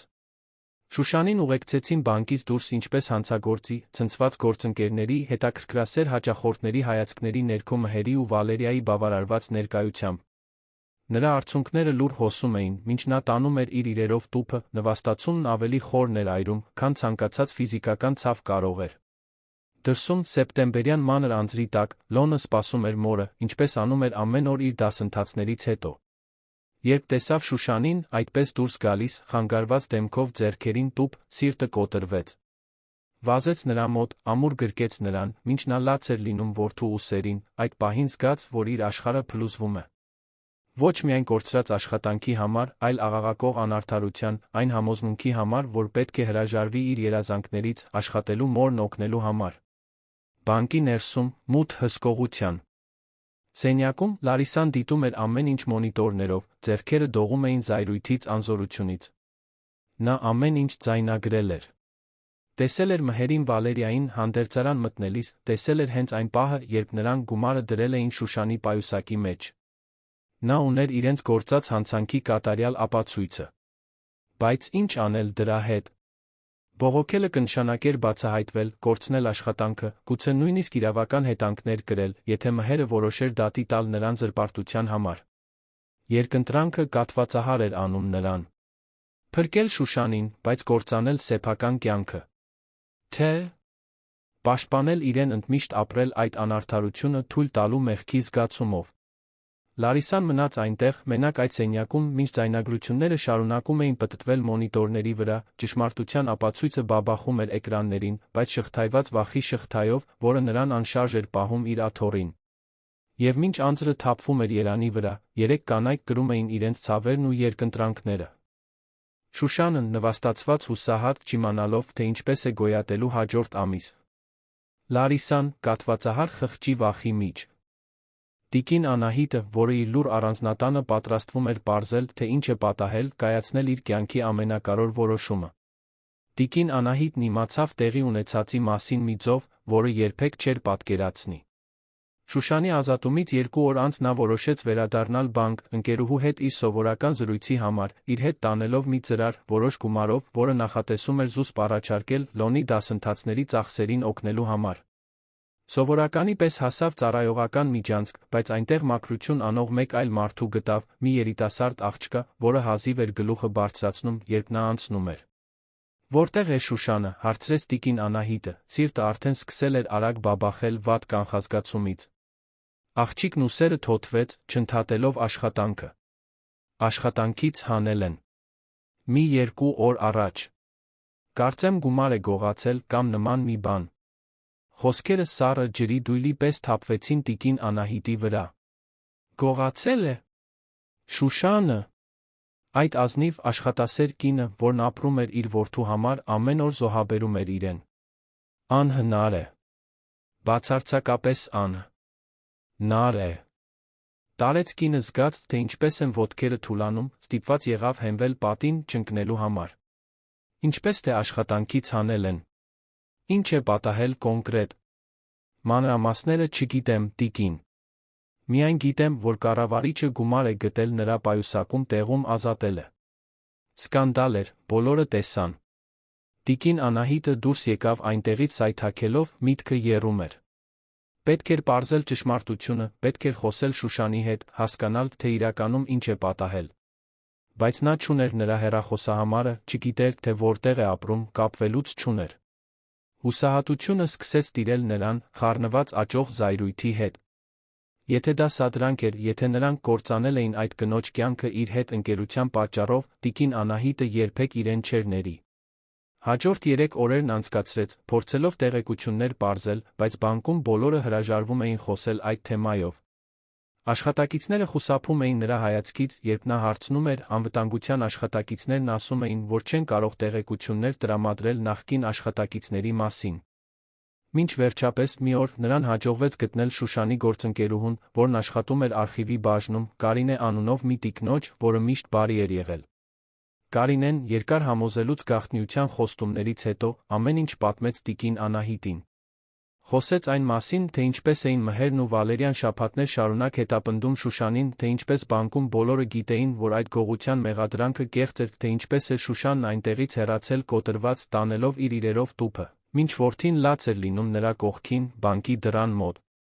Այդ տեսարանի նկարագրությունը կտոր-կտոր արեց տիկին Անահիտի սիրտը։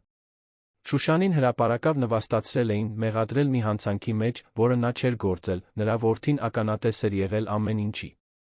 Լոնի բժիշկ դառնալու երազանքը հավանաբար այժմ կործանված էր, երբ մայրը գործազուրկ էր զրպարտված։ Եվ այս ամենն ինչի համար։ Որովհետև Շուշանը քաջություն էր ունեցել մարդկայնություն ցուցաբերելու, մի բաժակ ջուր առաջարկելու վատ վերաբերմունքի արժանացած մի տարեց տիկնոջ։ Տիկին Անահիտը վերջին անգամ դուրս եկավ այդ բանկից, նախքան գալիք փոթորիկը։ Բայց այս անգամ նա լաց լինելով դուրս չեկավ։ Դուրս եկավ պողպատե վճռականությամբ, որն այրվում էր կրծքում։ Եկել է ժամանակը դադարեցնելու լուր տառապելը, պասիվ կերպով ընդունելու անարդարությունները։ Եկել է ժամանակը հարգելու Արմենի խոսքերը, այդ հաստատությունը վերադարձնելու ճիշտ ուղու վրա, անկախ գնից։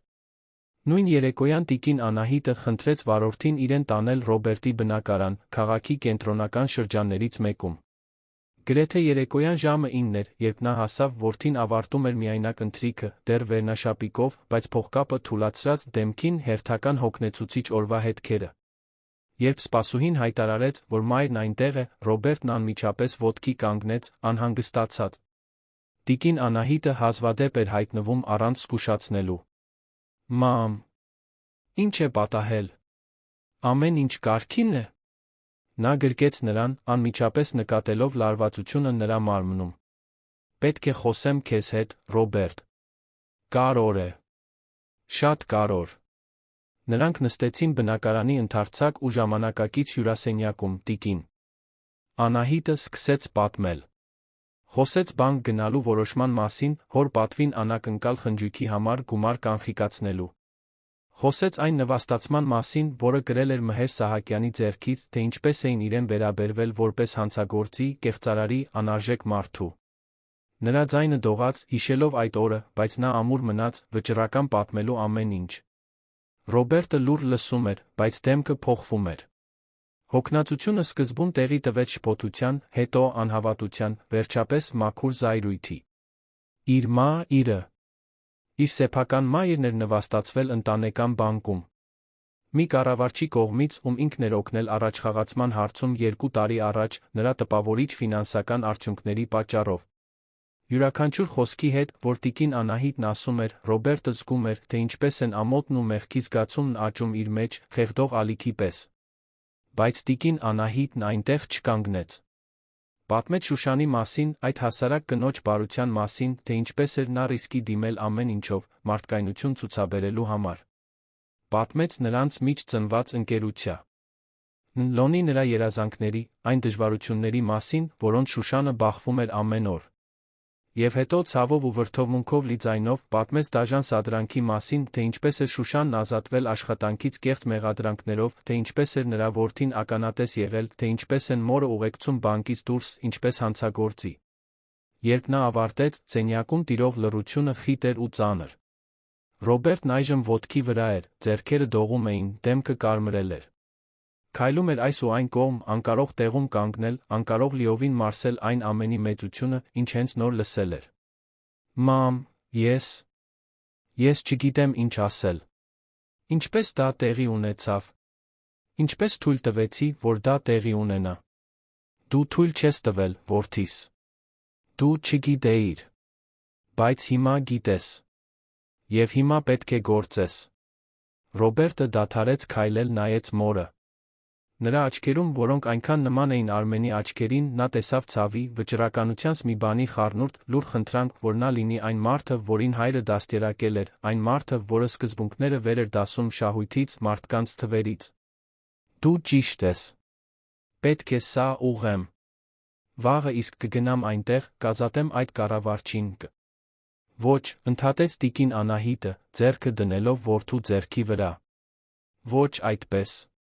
Եթե դու պարզապես նրան ազատես, դա կդառնա հերթական ազատումը, հերթական փոխարինված կառավարիչը։ Համակարգը կմնա նույնը, մշակույթը կմնա նույնը։ Պետք է այլ կերպ լինի։ Պետք է լինի հստակ ուղերձ, ոչ միայն այս բանկի, այլ ողջ կազմակերպության համար։ Ռոբերտը նորից նստեց, այս անգամ լիովին ուշադիր։ Ինչ ես առաջարկում։ Անսպասելի ստուգում։ Ամբողջական։ Դու, խորհուրդը, բոլոր տնօրենները։ Գնացեք այդ մասնաճյուղ առանց զգուշացնելու, ստուգեք ամեն ինչ, դիմակայեք բոլորին։ Եվ ես էլ հետներդ կգամ։ Ուզում եմ այնտեղ լինել, երբ ճշմարտությունը բացահայտվի։ Ուզում եմ, որ այդ մարդը հստակ իմանա, թե ով եմ ես, ում է նա վատ վերաբերվել։ Բայց ավելի կարևոր է, որ Շուշանն արդարություն ստանա, ոչ թե պարզապես ներողության խնդրանքով զանգ։ Իսկական, հանրային արդարություն, նույն ձով, ինչպես նվաստացումն էր հանրային։ Ռոբերտը նայեց մորը հիացմունքի տխրության խառնուրդով։ Ահա այն կինը, որը նրան դաստիարակել էր, նույնը, որը բանջարեղեն էր վաճառում շուկայում, երբ հանդիպել էր հորը, նույնը, որը երբեք թույլ չէր տվել, որ հարստությունը փչացնի իրեն, նույնը, որին Արմենը սիրել էր մինչ վերջին շունչը հենց այդ անսասան ազնվության համար։ Նա դանդաղ գլխով արեց. «Լավ, կանենք քո ուզածով»։ Բայց մամ, նա վարանեց, ձայնը խեղդվեց, ցավում եմ։ Շատ եմ ցավում, որ ուշադրություն չեմ դարձրել, որ այնքան տարված եմ եղել աշխատանքով, որ չեմ նկատել, թե ինչ է կատարվում հենց իմ քթի տակ։ Հայրս կամաչեր ինձնից։ Տիկին Անահիտը ոտքի կանգնեց, մոտեցավ որդուն բռնեց նրա դեմքը ձեռքերի մեջ, քնքշորեն նայելով նրա աչքերին։ Հայրդ կհպարտանար այն մարդով, որը դու ես։ Բայց նա ուրախ կլիներ իմանալ, որ դու դեռ ժամանակ ունես ուղղությունը շտկելու։ Դու պատասխանատու չես այդ կառավարչի վատ ընտրությունների համար, Ռոբերտ։ Բայց դու պատասխանատու ես այն ամենի համար, ինչ կանես այսուհետ։ Նրանք ամբողջ գիշեր պլանավորեցին յուրաքանչյուր մանրուք։ Ռոբերտը զանգահարեց խորհրդի անդամներին, հրավիրեց արտակարգ ժողով հաջորդ առավոտյան գլխամասային գրասենյակում։ Տիկին Անահիտը պնդեց, որ Լարիսան տեխնոլոգիաների բաժնի աշխատա։ Կցուհին նույնպես պետք է ընդգրկվի, քանի որ Կարինեն նշել էր, որ նա մուտք ունի անվտանգության ձայնագրություններին, կարող է ապացույցներ ունենալ, թե իրականում ինչ է պատահել։ Մինույն ժամանակ քաղաքի մյուս ծայրում, Երանի ծայրամասում գտնվող փոքրիկ վարձով տանը, Շուշանն ու Լոնն ապրում էին իրենց ամենամութ օրերը։ Աշխատանքից ազատվելուց ստացված գումարը հազիվ կբավականացներ ուշացած վարձը հիմնական կոմունալ վճարումները կատարելու համար։ Շուշանը գիշերներն անքուն էր անցկացնում, լուռ լաց լինելով, որպեսզի որդին չլսի, խորասուզված մի հուսահատության մեջ, որը կարծես վերջ չուներ։ Հանրային նվաստացումը նշանակում էր, որ այլ աշխատանք գտնելը գրեթե անհնար կլիներ։ Ով կվարձեր մեկին, ում ազատել են հարգելի պատճառով, գողության մեղադրանքով։ Լոնն իր հերթին վճռական էր հրաժարվել դասընթացներից սկսել աշխատել։ Արդեն խոսել էր մոտակա խանութի սեփականատիրոջ հետ, որն առաջարկել էր բեռնակրի աշխատանք։ Շատ չէր, բայց կօգներ։ Բժշկության երազանքը պետք է սպասեր, գուցե ընդմիշտ։ Այժմ կարորը մորն օգնելն էր, մի փոքր փոխհատուցել այն ամեն ինչ նա զոհաբերել էր իր համար տարիների ընթացքում։ Շուշանը փորձում էր նրան հետ պահել, աղաչելով, որ չհրաժարվի ուսումից, բայց Լոնը համառ էր, ինչպես ինքը։ Նրանք ամեն գիշեր վիճում էին, փոքրիկ տան լարվածությունը գրեթե շոշափելի էր։ Շուշանը տեսնում էր, թե ինչպես է որդու երազանքը փլուզվում, իրեն մեղավոր էր զգում, կարծես ինքն էր պատասխանատու բոլոր վատ բաների համար, որոնք տեղի էին ունենում։ Ազատումից երրորդ օրը Լոնը վաղ արթնացավ, հագավ պարզ վերնաշապիկ։ Գնալու էր խանութ, ընդունելու աշխատանքը։ Երբ Շուշանը նկատեց նրա մտադրությունները, փորձեց վերջին անգամ նրան կանգնեցնել։ Որդիս, խնդրում եմ։ Մի արա դա։ Մենք միծ կգտնենք, ես այլ աշխատանք կգտնեմ, դու կշարունակես սովորել։ Մամ, այլ ճանապարհ չկա, Լոնը բռնեց նրա ձեռքերը, աչքերը արցունքոտ։ Դու քեզ սպանել ես ամբողջ կյանքում ինձ համար։ Թույլ տուր հիմա ես փոխհատուցեմ։ Բժշկությունը կարող է սպասել։ Դու չես կարող։ Բայց նախքան նա դուրս կգար, դռան զանգը հնչեց։ Տարօրինակ էր, նրանք հազվադեպ էին հյուրեր ունենում, հատկապես այդքան վաղ։ Շուշանը զգու։ Շորեն բացեց դուռը, բախվեց մի կնոջ, որին չէր ճանաչում, լավ հագնված, ձեռքին գործնական պայուսակ։ Շուշան Հակոբյան։ Այո, ես եմ, պատասխանեց Շուշանը, սիրտը արագացավ։ Այդ կնոջ արտահայտության մեջ ինչ-որ բան կար, որը դժվար էր վերծանել։ Իմ անունն Ադրիանա Վարդանյան է, ես Թավադյան բանկի մարդկային ռեսուրսների տնօրինությունից եմ։ Կարող եմ ներս գալ։ Պետք է ձեզ հետ խոսեմ մի հրատապ հարցի շուրջ։ Շուշանը զգաց, թե ինչպես են ոտքերը թուլանում։ Հիմա իրավական խնդիրներ էին լինելու։ Գալու էին պաշտոնապես դատի տալու իրեն։ Լոնը մոտեցավ, պաշտպանողաբար կանգնելով մոր կողքին։ Ադրիանան նկատեց վախը նրանց երկուսի աչքերում, արագ ավելացրեց. Խնդրում եմ, մի վախեցեք։ Ես խնդիրներ բերելու չեմ եկել։ Ես եկել եմ արդարություն բերելու։ Նրանք նստեցին փոքրիկ հյուրասենյակում, Ադրիանան սկսեց բացատրել. Տիկին Անահիտը, այն տարեց տիկինը, որին Շուշանն օգնել էր, բանկի սեփականատիրոջ մայրն էր։ Նա ամեն ինչ պատմել էր որդուն, որը ցնցված զայրացած էր տեղի ունեցածից։ Այդ առավոտյան կազմակերպվում էր ամբողջական ստուգում, Շուշանին հրավիրում էին ներկա գտնվելու։ Շուշանը լսում էր ամեն ինչ ցնցման մեջ։ Տիկին Անահիտը բանկի սեփականատիրոջ մայրն էր։ Այդ քաղցր համեստ կինը, որը նրա հետ խոսել էր որպես հավասարի, որն անհանգստացել էր իր խնդիրներով, որն այդքան քնքշորեն էր վերաբերվել Լոնին այն քիչ անգամներ, երբ հանդիպել էին, իրականում այն ընտանիքի մի մասն էր, որը վերահսկում էր այդ ամբողջ հաստատությունը։ Եվ նա պատմել է, թե ինչ է պատահել, հարցրեց Շուշանը, հազիվ հավատալով։ Պատմել է ամեն ինչ, պատասխանեց Ադրիանան բարի ժպիտով։ Եվ այսօր այնտեղ կլինի, պարոն Ռոբերտի ողջ խորհրդի հետ միասին։ Նրանք ուզում են լսել ձեր պատմությունը, ուզում են արդարությունը հաստատել։ Բայց միայն եթե դուք համաձայն եք գալ։ Գիտեմ, որ պետք է տրավմայի մեջ լինեք, որ դժվար պետք է լինի այնտեղ վերադառնալը, բայց հավատացեք, այս անգամ այլ կերպ կլինի։ Լոնը բռնեց մոր ձեռքը, ամուր սեղմելով։ Դուք պետք է գնաք, մամ։ Պետք է մաքրեք ձեր անունը։ Շուշանը նայեց որդուն, այդ տղային, որը չափազանց շուտ էր տղամարդ դարձել, որը պատրաստ էր զոհաբերել իր երազանքները նրա համար։ Եվ ինչ-որ բան նրա ներսում, ինչ-որ բան, որը կոտրված էր այն սարսափելի օրվանից ի վեր, սկսեց վերականգնվել։ Գուցե աշխարհում դեռ արդարություն կար։ Գուցե իշխանության դիրքերում լավ մարդիկ կային։ Գուցե տիկին Անահիտը հենց այն էր, ինչ թվում էր, տարեց տիկնոջ կերպարանքով հրեշտակ, ուղարկված ցույց տալու, որ բարությունը դեռ գոյություն ունի։ Ես կգնամ, ասաց նա, ձայնն առաջին անգամ օրերի ընթացքում ամուր էր։ Այո, կգնամ։ Մինչ նրանք պատրաստվում էին գնալ, առանց իմանալու, քաղաքի մյուս մասում Մհեր Սահակյանն իր շաբաթվա լավագույն օրն էր ունենում։ Հենց նոր նամակ էր ստացել, որտեղ տեղեկացվում էր, որ եռամսյակային պլանները կգերակատարի մեծ առավելությամբ, ինչը նշանակում էր առատաձեռն պարգավճար։ Նա հպարտ էր իրենով, իր արդյունավետությամբ, նրանով, թե ինչպես էր այդ մասնաճյուղը պահում, աշխատեցնելով այն լավ յուղված մեքենայի պես։ Վալերիան նույնպես փայլում էր։ Շուշանին ճանապարհից հանելով նա զգում էր, որ վերջապես ամրապնդում է իր դիրքը, ցույց տալով Մհերին, որ արժեքավոր դաշնակից է։ Արդեն սկսել էր պլանավորել իր կորպորատիվ վերելքի հաջորդ քայլերը, իրեն պատկերացնելով որպես տարածաշրջանային կառավարիչ մի քանի ամսից։ Նրանցից ոչ մեկը գաղափար անգամ չուներ այն փոթորկի մասին, որը պատրաստվում էր թափվել իրենց գլխին։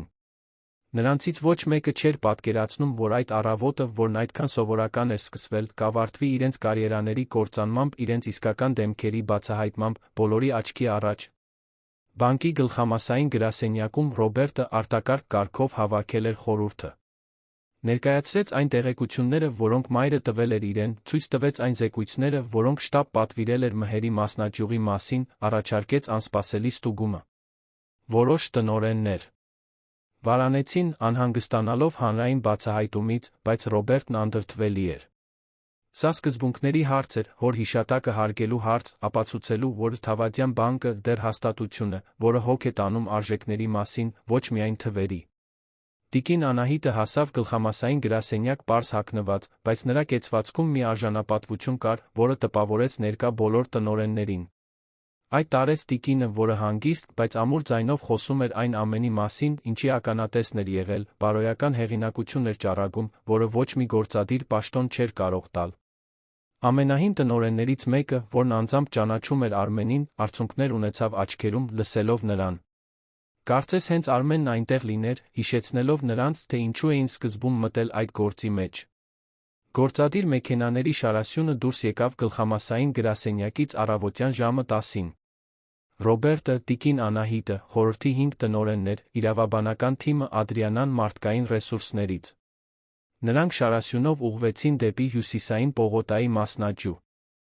որտեղ Մհեր Սահակյանն անտեղյակ սպասում էր, պատրաստվելով ունենալ իր կարիերայի ամենակարևոր սարսափելի օրը։ Մեքենաներից մեկում տիկին Անահիտը բռնել էր Ռոբերտի ձեռքը։ Մայր ու որդի միավորված էին ոչ միայն արյունով, այլ ընդհանուր նպատակով, բերել արդարություն, վերականգնել արժանապատվություն, հարգել մի մարդու հիշատակ, որը կայսրություն էր կառուցել, երբեք չկորցնելով իր մարդկայնությունը։ Արմենի նամակը տիկին Անահիտի պայուսակում էր, նրա խոսքերն արձագանքում էին մանտրայի պես. «Մի վախեցիր մեզ վերադարձնել ճանապարհի վրա»։ Մինչ մեքենաներն առաջ էին շարժվում երանյան երթևեկության միջով, այդ հսկայական քաղաքի ինչ-որ մի տեղ Լարիսան արթնանում էր իր կյանքի ամենադժվար որոշման ծանրության տակ։ Ձայնագրությունները պահպանված էին իր անձնական համակարգչում։ Ճշմարտության ապացույցը, Շուշանի դեմ սադրանքի, Մհերի Վալերիայի հաշվարկված դաժանության ապացույցը։ Նա ուներ ամեն ինչ փոխելու, արդարություն հաստատելու ուժը, բայց նա վախենում էր հետանքներից։ Դա ընտրություն էր իր խղճի անվտանգության միջ, ճիշտն անելու իրեն պաշտպանելու միջ։ Նայեց մոր լուսանկարին գիշերասեղանին, այն կնոջը, որը նրան դաստիարակել էր լինել ազնիվ, անկեղծ, խիզախ։ Ինչ կասեր նա, եթե իմանար, որ դուստրն ունի սարսափելի անարդարության ապացույց, բայց վախենում է այն բացահայտել։ Լարիսան խորը շունչ քաշեց, վերցրեց եսպ գրիչը, որտեղ պահպանել էր ձայնագրությունների պատճենը, կայացրեց իր որոշումը։ Այդ օրը կգնար բանկ կհանձներ ամեն ինչ, ինչ էլ որ պատահեր։ Որոշ բաներ ավելի կարևոր էին, քան անվտանգությունը, դրանցից մեկն այն էր, որ կարողանար նայել իրեն հայելու մեջ, առանց ամոթ զգալու։ Երանը բաբախում էր իր խելահեղ կյանքով այդ սեպտեմբերյան առավոտյան, միլիոնավոր մարդիկ իրենց առօրյայում, յուրաքանչյուրը կրելով իր անտեսանելի դրամաները։ Բայց այդ կոնկրետ օրը, մի կոնկրետ բանկի մի կոնկրետ մասնաճյուղում, ճշմարտությունը պատրաստվում էր դուրս գալ ստվերներից, արդարությունը պատրաստվում էր հաստատվել, կյանքերը պատրաստվում էին ընդմիշտ փոխվել։ Փոթորիկը, որը տիկին Անահիտը իր լուռ արժանապատվությամբ անսահման սիրով սկսել էր ձավորել այն օրը, երբ առաջին անգամ մտավ այդ բանկ, վերջապես պատրաստվում էր իր ողջ ուժով թափվել նրանց վրա, ովքեր կարծում էին, որ իշխանությունն ու ամբարտավանությունը նրանց անձեռնմխելի են դարձնում։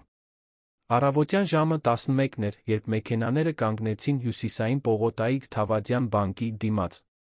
Բանկի սովորական շարժը շարունակվում էր նորմալ, հաճախորդները մտնում ու դուրս էին գալիս, աշխատակիցները զբաղված էին իրենց առօրյայով։ Ոչ ոք ոչ մի առանձնահատուկ բան չնկատեց շարքով կայանած գործադիր մեքենաների այդ շարասյան մեջ։ Ոչ ոք չէր պատկերացնում այն երկրաշարժը, որը պատրաստվում էր ցնցել այդ վայրը։ Ռոբերտը առաջինն իջավ, նրան հետեցին տնօրենները։ Հետո, զգուշությամբ ուշադրությամբ, օգնեց մորը դուրս գալ մեքենայից։ Տիկին Անահիտը խորը շունչ քաշեց, զգալով այն առաջին օրվա նույն տագնապը, բայց այս անգամ ինչ-որ բան այլ էր։ Նա այլս մենակ չէր։ Նա այլս անպաշտպան չէր։ Եվ ամենակարևորը, նա այլս պատրաստ չէր լուռ ընդունել անարդարությունը։ Նրանք մտան գլխավոր նախասրահ, կարծես աշխարհը մի պահ կանգ առավ։ Մարդիկ սկսեցին հասկանալ, թե ովքեր են այդ այցելուները, ճանաչումը տարածվում էր ալիքների պես։ Ռոբերտ Թավադյանն անձամբ, բանկի սեփականատերը, ուղեկցվում էր ամբողջ տնօրենների խորհրդով։ Շատ լուրջ բան էր կատարվում։ Մհեր Սահակյանն իր սենյակում էր, երբ նրա օգնականը շտապ ներս մտավ, դեմքը գունատ։ Պարոն Ռոբերտն այստեղ է։ Ամբողջ խորհրդի հետ։ Գալիս են այստեղ։ Կառավարիչն անմիջապես ոտքի կանգնեց, ուղղեց փողկապը, վստահ ժպիտը ձավորվեց նրա շուրթերին։ Վերջապես այցելություն վերադասներից։ Սա նրա փայլելու, անձամբ ցույց տալու հնարավորություն։ Ո՞ւնն էր, թե ինչպես է այդ մասնաճյուղը պահում, աշխատեցնելով օրինակելի արդյունավետությամբ։ Նա դուրս եկավ սենյակից լայն ու վստահ քայլերով, պատրաստ տպավորելու։ Բայց երբ հասավ նախասրահ, տեսավ պատվիրակությանը, ինչ-որ բան սեղմվեց կրծքում։ Օդում լարվածություն կար, դեմքերը չափազանց լուրջ էին, մի էներգիա, որը չէր համապատասխանում շնորհավորական այցի։ Եվ հետո նրա աչքերը կանգ առան նրա վրա։ Պարավի։ Այն նույն անխնամ հագնված կնոջ, որը շաբաթներ առաջ եկել էր իր անհեթեթ պատմություններով։ Ինչ էր նա անում այնտեղ, Ռոբերտ Թավադյանի կողքին։ Պարոն Ռոբերտ, ինչպիսի։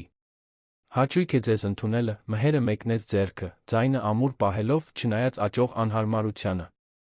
Եթե զգուշացնեիք, մենք պատշաճ ընդունելություն կպատրաստեինք։ Ռոբերտը չսեղմեց մեկնած ձեռքը։ Նրա արտահայտությունը սառցե էր, աչքերը հառած մհերին մի այնպիսի ուժգնությամբ, որ կառավարիչն ակամա մի քայլ հետ արեց։ Պարոն Սահակյան։ Սա անսպասելի ստուգում է։ Մեզ անհրաժեշտ կլինի մուտք բոլոր գրառումներին, անվտանգության բոլոր ձայնագրություններին, մարդկային ռեսուրսն։ Երի բոլոր փաստաթղթերին վերջին 6 ամիսների ընթացքում։ Եվ մենք կսկսենք ժողովից։ Հիմա։ Ձեր սենյակում։ Այս մասնաճյուղի բոլոր աշխատակիցների ներկայությամբ տոնը քննարկում չէր ենթադրում։ Մհերը զգաց, թե ինչպես է սառը քրտինքը հոսում մեջքով, բայց պահպանեց ինքնատիրապետումը։ Իհարկե, պարոն, ինչ որ ձեզ անհրաժեշտ է։ Անմիջապես բոլորին կհրավիրեմ։ Հաջորդ րոպեներին բոլոր բաժինների աշխատակիցները կանչվեցին։ Սպասարկողներ, անվտանգության աշխատակիցներ, վարչական անձնակազմ, բոլորը հավաքվեցին առաջին հարկի ժողովների սրահում։ Ենթադրությունների շշուկը մշտական էր։ Ինչ էր կատարվում։ Ինչ որ մեկին աշխատանքից էին հեռացնելու։ Բանկն էին վաճառում։ Վալերիա Մելիքյանը ուշացած ժամանեց, գալով արտաքին հանդիպումից։ Երբ տեսավ շարժը, խուճապը սկսեց տիրել նրան։ Աչքերով փնտրեց մհերին, բայց կառավարիչը խուսափեց նրա հայացքից, դեմքը լարված էր ու գունատ։ Ինչ-որ բան շատ սխալ էր։ Ռոբերտը կանգնեց սենյակի առջ, շրջապատված տնօրեններով։ Տիկին Անահիտը մի փոքր հետում կանգնեց, դիտելով ամեն ինչ այն հանգստությամբ, որը գալիս է նրանից, ով այլս կորցնելու բան չունի։ Մարդկային ռեսուրսների աշխատակցուհին, Ադրիանան, նրա կողքին էր, շուտով կժամաներ Շուշանը, որին հրահանգվել էր մտնել մի քանի րոպե անց։ Բարի օր բոլորին, Ռոբերտի ձայնն ամուր հնչեց սենյակում։ Ես այսօր այստեղ եմ եկել, որովհետև չափազանց լուրջ տեղեկություններ եմ ստացել այս մասնաճյուղի գործունեության մասին։ Տեղեկություններ իշխանության չարաշահման, աշխատակիցների հետապնդման, ինչն էլ ավելի լուրջ է, անարդար ազատման համար հանցավոր սադրանքի մասին։ Տիրող լռությունը բացարձակ էր։ Բոլոր գլուխները շրջվեցին դեպի մհերը, որը կանգնած էր, հենված պատին, դեմքն այժմ լիովին սպիտակ։ Վալերիան զգաց, որ ոտքերը թուլանում են։ Մի քանի շաբաթ առաջ, շարունակեց Ռոբերտը, մի տիկին եկել է այս գործակալություն, կանխիկացում կատարելու։ Պարզ, սովորական գործարք։ Բայց հարգալից սպասարկում ստանալու փոխարեն, որին արժանի է ցանկացած հաճախորդ, նրան հրապարակավ նվաստացրել են, ծաղրել, մեղադրել կեղծարար լինելու մեջ վերաբերվել այնպես, կարծես նա որպես մարդ որե արժեք չունենար։ Ռոբերտը դադար տվեց, թույլ տալով, որ խոսքերը ներթափանցեն։ Այդ տիկինն իմ մայրն է։ Տիկին Անահիտ Թավադյանը, Արմեն Թավադյանի այրին, այս բանկի հիմնադիրը։ Ցնցումը կոլեկտիվ էր։ Դեմքերը գունատվեցին, բերանները բացվեցին, հայացքները սարսափի անհավատության խառնուրդով ուղղվեցին դեպի տիկին Անահիտը։ Մհերը զգաց, որ հատակը բացվում է իր ոտքերի տակ։ Այդ կինը այն կինը, որին նա վատ էր վերաբերվել, ծաղրել, հրապարակավ նվաստացրել։ Բանկի սեփականատիրոջ մայրն էր։ Բայց պատմությունն այստեղ չի ավարտվում, շարունակեց Ռոբերտը, ձայնն այժմ լի էր զսպված վրդովմունքով։ Այս մասնաճյուղի մի աշխատակցուհի, մի կին, որն այստեղ աշխատել է 15 տարի օրինակելի նվիրումով, քաջություն է ունեցել կարեկցանք ցուցաբերելու։ Նա մի բաժակ ջուր է առաջարկել, հիմնական հարգանք է ցուցաբերել։ Եվ դրա համար, այդ պարզ մարդկայնության դրսևորման համար, նրան հետապնդել են, զրպարտել վերջապես ազատել աշխատանքից գողության կեղծ մեղադրանքներով։ Այդ պահին դուռը բացվեց, Շուշանը ներս մտավ։ Նա հագել էր իր ունեցած ամենաներկայանալի հագուստը, մազերը խնամքով հավաքված էին, բայց չէր կարողանում թաքցնել վերջին տառապանքի նշանները։ Աչքերի տակ խորը ստվերներ, նիհարած դեմք մեկի, ով օրեր շարունակ լավ չէր սնվել։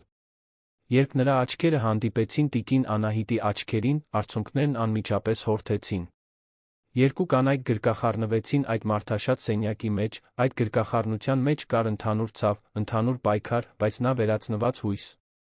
Աշխատակիցները լուր դիտում էին, շատերն իրե։ Նենց աչքերում արցունքներ ունեին։ Նրանք ճանաչում էին Շուշանին, գիտեին նրա բնավորությունը, շատերը միշտ իմացել էին, որ այդ մեղադրանքը կեղծ էր, բայց խոսելու քաջություն չէին ունեցել։ Պարոն մհեր, Ռոբերտը շրջվեց դեպի կառավարիչը, որն այժմ շրջապատված էր ֆիզիկապես, բարոյապես։ Դուք ասելու բան ունեք։ Մհերը փորձեց խոսել, բայց ձայնը դավաճանեց։ Կոկորդը մաքրեց, նորից փորձեց։ Պարոն Ռոբերտ, ես չգիտեի, թե ով է նա։ Եթե իմանայի, ուրեմն խնդիրը դա է, ընդհատեց Ռոբերտը, ձայնը կտրուկ։ Եթե իմանայիր, թե ով է նա, հարգանքով կվերաբերվեիր։ Իսկ մյուս բոլոր մարդիկ, որոնք բանկի սեփականատերերի մայրեր չեն, նրանց կարելի է ըստ ցանկության նվաստացնել։ Ոչ, ես դա նկատի չունեի, մհերը սայթաքեց, բառեր փնտրելով։ Ես պարզապես պաշտպանում էի բանկի շահերը, ստուգում էի մի կասկածելի իրավիճակ։ Կասկածելի, տիկին Անահիտի ձայնը առաջին անգամ կտրեց օդը։ Դուք ինձ անվանեցիք ուրիշի հաշվին ապրող։ Ասացիք, որ ես պատմություններ եմ հորինում, խարդախություն անելու համար։ Նվաստացրիք ինձ տասնյակ մարդկանց առաջ, վերաբերվեցիք ինձ այնպես, կարծես ես որպես մարդ որե արժանապատվություն չունենայի։ Եվ այս ամենը, որովհետ ես պարզ էի հագնված։ Որովհետ ձեր աչքին հարուստի տեսք չունեի։ Հաջորդած լռությունը խլացուցիչ էր։ Մհերը պատասխան չուներ։ Հնարավոր պատասխան չկար, որը կարող էր արդարացնել դա։ Իսկ ինչ վերաբերում է Շուշանին, շարունակեց տիկին Անահիտը, այժմ դառնալով ողջ լսարանին, այս հրաշալի կնոջը ազատել են աշխատանքից, որովհետև դուք գումար եք դրել նրա պայուսակում։ Այո, բոլոր ճիշտ լսեցիք։ Կեղծ ապացույցներ եք դրել, կործանելու մի ազնիվ մարդու կյանքը։ Մի աշխատասեր մոր, որը միայնակ պահում է մի փայլուն որդու, որը երազում է բժիշկ դառնալ։ Հենց այդ պահին դուռը նորից բացվեց, Լարիսան ներս մտավ։ Նա նյարդային էր, դողացող ձեռքերով բռնել էր յոսպ կրիչը, բայց աչքերում վճռականություն կար։ Ներողություն խնդրեց։ Ուղիղ մոտեցավ Ռոբերտին։ Պարոն Ռոբերտ, իմ անունը Լարիսա Մանուկյան է, աշխատում եմ տեխնոլոգիաների բաժնում։ Ես ունեմ անվտանգության ձայնագրությունները, որոնք ապացուցում են այն ամենը, ինչ այստեղ ասվում է։ Ես ունեմ տեսանյութը, թե ինչպես են պարոն Մհերն ու տիկին Վալերյան մտնում հանդերձարան գումար դնում Շուշանի պայուսակի մեջ։ Ես ամեն ինչ ունեմ։ Հարվածը կործանարար էր։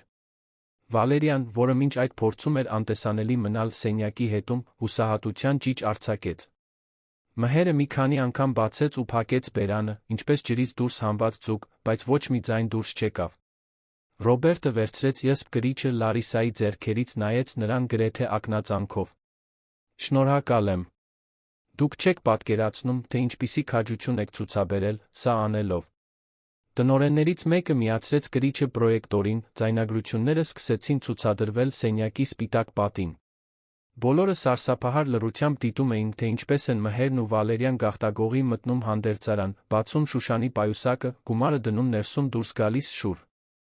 Ջնայելով, համոզվելու, որ ոչ ոք իրենց չի տեսել։ Ապացույցն անհերքելի էր, բյուրեղյա, անհնար է ժխտել։ Երբ պատկերներն ավարտվեցին, Մհերը փլվեց աթոռին, դեմքը ձեռքերի մեջ։ Վալերյան լուռ լաց էր լինում, բայց ոչ ոք խղճահարություն չէր զգում։ Այն, ինչ նրանք արել էին, հանցավոր էր, դաժան, աններելի։ Պարոն Մհեր Սահակյան, ասաց Ռոբերտը պաշտոնական ձայնով, դուք ազատված եք աշխատանքից հարգելի պատճառով, ուժի մեջ է անմիջապես։ Բացի այդ, մենք այս գործը կուղարկենք իրավասու մարմիններին։ Դուք քրեական պատասխանատվություն կկրեք ապացույցների կեղծման, զրպարտության հետապնդման համար։ Նույնը վերաբերում է տիկին Վալերիա Մելիքյանին։ Անվտանգության աշխատակիցներ կանչվեցին, երկուսին էլ շենքից դուրս ուղեկցելու։ Մհերը փորձեց վիճել, Վալերյան աղաչեց երկրորդ հնարավորություն, բայց արդեն ուշ էր։ Նրանց տարան տասնյակ աշխատակիցների հայացքների ներքո, որոնցից շատերը տարիների ընթացքում իրենց չարաշահումների զոհն էին դարձել։ Տոնակատարություն չկար, բայց կար արդարության վերջապես հաստատվելու կոլեկտիվ զգացում։ Երբ սենյակը մի փոքր հանգս տացավ, Ռոբերտը դարձավ դեպի Շուշանը։ Տիկին Շուշան Հակոբյան, Թավադյան բանկի, իմ ընտանիքի անունից ես խորին ներողություն եմ խնդրում ձեր կրածի համար։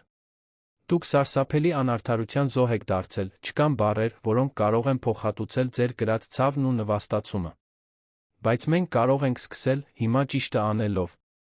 Շուշանը կարողանում էր միայն լաց լինել, հենված տիկին Անահիտին, անկարող հավատալ, թե ինչ է կատարվում։ Դուք պաշտոնապես վերականգնվում եք բանկում, շարունակեց Ռոբերտը, բոլոր իրավունքներով, հետադարձ ուժով, արտոնություններով։ Բայց ոչ միայն դա։ Ես ստեղծում եմ նոր բաժին, կենտրոնացած աշխատակիցների բարեկեցության վրա, երաշխավորելու, որ այստեղ ոչ մի աշխատողի չվերաբերվեն անարգանքով կամ չարաշահումով։ Եվ կցանկանայի, որ դուք վերահսկեք այդ բաժինը։ Ոչ թե որպես մաքրուհի, այլ որպես վերահսկիչ, համապատասխան աշխատավարձով իրական փոփոխություններ իրականացնելու լիազորությամբ։ Շուշանի դեմքի ցնցումը լիակատար էր։ Ես չգիտեմ ինչ ասել։ Ես դրա համար կրթություն չունեմ, պարոն։ Դուք ունեք 15 տարվա փորձ, տեսնելով հենց այն, ինչը չի աշխատում, ինչը վիրավորում է, ինչը կործանում է։ Դա ավելին արժե, քան ցանկացած դիպլոմ։ Եվ եթե ցանկանաք սովորել, բանկը կվճարի ձեր կրթության համար, Ռոբերտը ժպտաց այդ առավոտ առաջին անգամ։ Հավատացեք, դուք հենց ճիշտ մարդն եք այդ աշխատանքի համար։ Տիկին Անահիտը նորից գրկեց Շուշանին, երկուսն էլ այժմ լաց էին լինում, բայց դրանք ուրախության, թեթացման, վերականգնված արդարության արդյունքներ էին։ Շուրջ բոլորը աշխատակիցները սկսեցին ինքնաբուխ ծափահարել։ Ամեն օր չէր, որ տեսնում էին բարու հաղթանակը, որ տեսնում էին իրենց նման մեկին բարձրացված, հարգված, գնահատված։ Բայց Ռոբերտը դեռ չէր ավարտել։ Նա կանչեց Լոնին, որը ամաչկոտ մտել էր մոր հետից կանգնել էր մի անկյունում, լայն բացված աչքերով ականատես լինելով ամեն ինչի։ Երիտասարդ, հասկանում եմ, որ երազում եք բժշկություն սովորել։ Լոնը գլխով արեց, դեռ բառեր չգտնելով։ Այո, պարոն։ Դա իմ երազանքն է մանկուց։ Այսօրվանից դուք ունեք ամբողջ ական կրթաթոշակ, ծածկելով նախապատրաստական դասընթացները, համալսարանը, անհրաժեշտության դեպքում բնակարանը, այն ամենը, ինչ ձեզ անհրաժեշտ կլինի մինչ ավարտելը։ Դա նվազագույնն է, որ կարող ենք անել այն բանից հետո, ինչի միջով ձեր ընտանիքն անցավ մեր պատճառով։ Լոնը զգաց, որ ոտքերը թուլանում են։ Մայրը բռնեց նրա թից, երկուսն էլ լիակատար ցնցման մեջ էին։ Երազանքը, որը մի քանի օր առաջ մեռած էր թվում, ոչ միայն վերակենդանացել էր, այլ երաշխավորված էր։ Նա ստիպված չէր լինի ընտրել մորն օգնելու սովորելու միջ։ Կարող էր անել երկուսն էլ։ Իսկ դուք, Ռոբերտը դարձավ Լարիսային, որը դեռ այնտեղ էր, կանգնած, նյարդային։ Դուք քաջություն ազնվություն ցուցաբերեցիք, երբ կարող էիք ընտրել լռությունը։ Դա հազվագյուտ է, թանկարժեք։ Ես ձեզ բարձրացնում եմ թվային անվտանգության համակարգողի պաշտոնի, զգալի բարձրացումով լիազորությամբ, իրականացնելու արձանագրություններ, որոնք կերաշխավորեն, որ վատ վարքի ապացույցները այլս երբեք չեն անտեսվի կամ թաքցվի։ Լարիսան նույնպես սկսեց լաց լինել։ Ամիսների տագնապը, էթիկական երկընտրանքն։ Երը, անքուն գիշերները, ամեն ինչ արժեր։ Նա ճիշտ բան էր արել, երկար ժամանակ անց առաջին անգամ այդ ընտրությունը հանգեցրել էր ոչ թե պատժի, այլ ճանաչման։ Այնուհետ Ռոբերտը խնդրեց ներկա բոլոր աշխատակիցների ուշադրությունը։ Այն, ինչ տեղի ունեցավ այստեղ, ավելի մեծ բանի ախտանիշ է։ Սա ոչ միայն խնդիրներով մասնաճյուղ է։ Սա այն մշակույթի արտացոլումն է, որը մենք թույլ ենք տվել զարգանալ, որտեղ թվերն ավելի կարևոր են, քան մարդիկ, որտեղ արդյունավետությունը գնահատվում է մարդկայնությունից վեր։ Սա ավարտվում է այսօր։ Նա հայտարարեց բոլոր մասնաճյուղերի ամբողջական վերանայման, ողջ ցանցում ստուգումների, անկախ բողոքների ուղիների ստեղծման, հարգանքի արժանապատվության մասին պարտադիր դասընթացների մասին։ Բայց դրանից ավելին, նա հայտարարեց փիլիսոփայության փոփոխության մասին։ Թավադյան բանկը նորից կդառնար այն, ինչ Արմենը միշտ ցանկացել էր, որ լիներ, հաստատություն, որը ծառայում է մարդկանց, ոչ թե շահագործում նրանց։ Երբ ժողովն ավարտվեց, մարդիկ սկսեցին ցրվել, տիկին Անահիտը մի քանի րոպե մենակ մնաց որդու հետ։ Ռոբերտն ամուր գրկեց նրան, արցունքները վերջապես հորթեցին այն բանից հետո, երբ զսպված էին ամբողջ առավոտ։ Շնորհակալ եմ, մամ։ Ինձ հիշեցնելու համար, թե ով պետք է լինեի։ Թույլ չտալու համար, որ հոր ժառանգությունը խայտառակվի իմ անփութության պատճառով։ Դու անփույթ չէիր, որդիս։ Դու չափազանց զբաղված էիր, ինչպես մենք բոլորս երբեմն լինում ենք։ Բայց այսօր դու ցույց տվեցիր, որ երբ դա կարող է, դու ընտրում ես ճիշտը։ Հայրդ այնքան կհպարտանար։ Հաջորդող ամիսներին փոփոխությունները խորն էին իրական։ Մասնաճյուղը, որտեղ ամեն ինչ տեղի էր ունեցել, օրինակ դարձավ ողջ ցանցի համար։ Շուշանն իր նոր դերը ստանձնեց նվիրումով իմաստությամբ, իրականացնելով քաղաքականություններ, որոնք փոխեցին հարյուրավոր աշխատակիցների կյանքը։ Նրա պատմությունը տարածվեց, ոգեշնչելով մյուսներին բողոքել չարաշահումների դեմ, պահանջել հարգանք, այլս չընդունել անընդունելին։ Լոնը նոր նվիրումով խորասուզվեց ուսման մեջ։ Գիտեր, որ կրում է ոչ միայն իր սեփական երազանքը, այլ մոր հույսերը, տիկին Անահիտի բարությունը, այն երկրորդ հնարավորությունը, որը կյանքը տվել էր իրեն։ Երդվեց իրեն, որ կդառնա հնարավորինս լավագույն բժիշկը, որ իր գիտելիքները կօգտագործի ծառայելու նրանց, ովքեր, ինչպես իր մայրը, ամեն օր պայքարում են պարզապես արժանապատվությամբ գոյատելու համար։ Լարիսան ծաղկեց իր նոր դերում։ Նա ներդրեց համակարգեր, որոնք անհնար դարձրին վատ վարքը թաքցնելը, ստեղծեց արձանագրություններ, որոնք պաշտպանում էին բողոքողներին, տեխնոլոգիան վերածեց արդարության գործիքի, ճնշող հսկողության փոխարեն։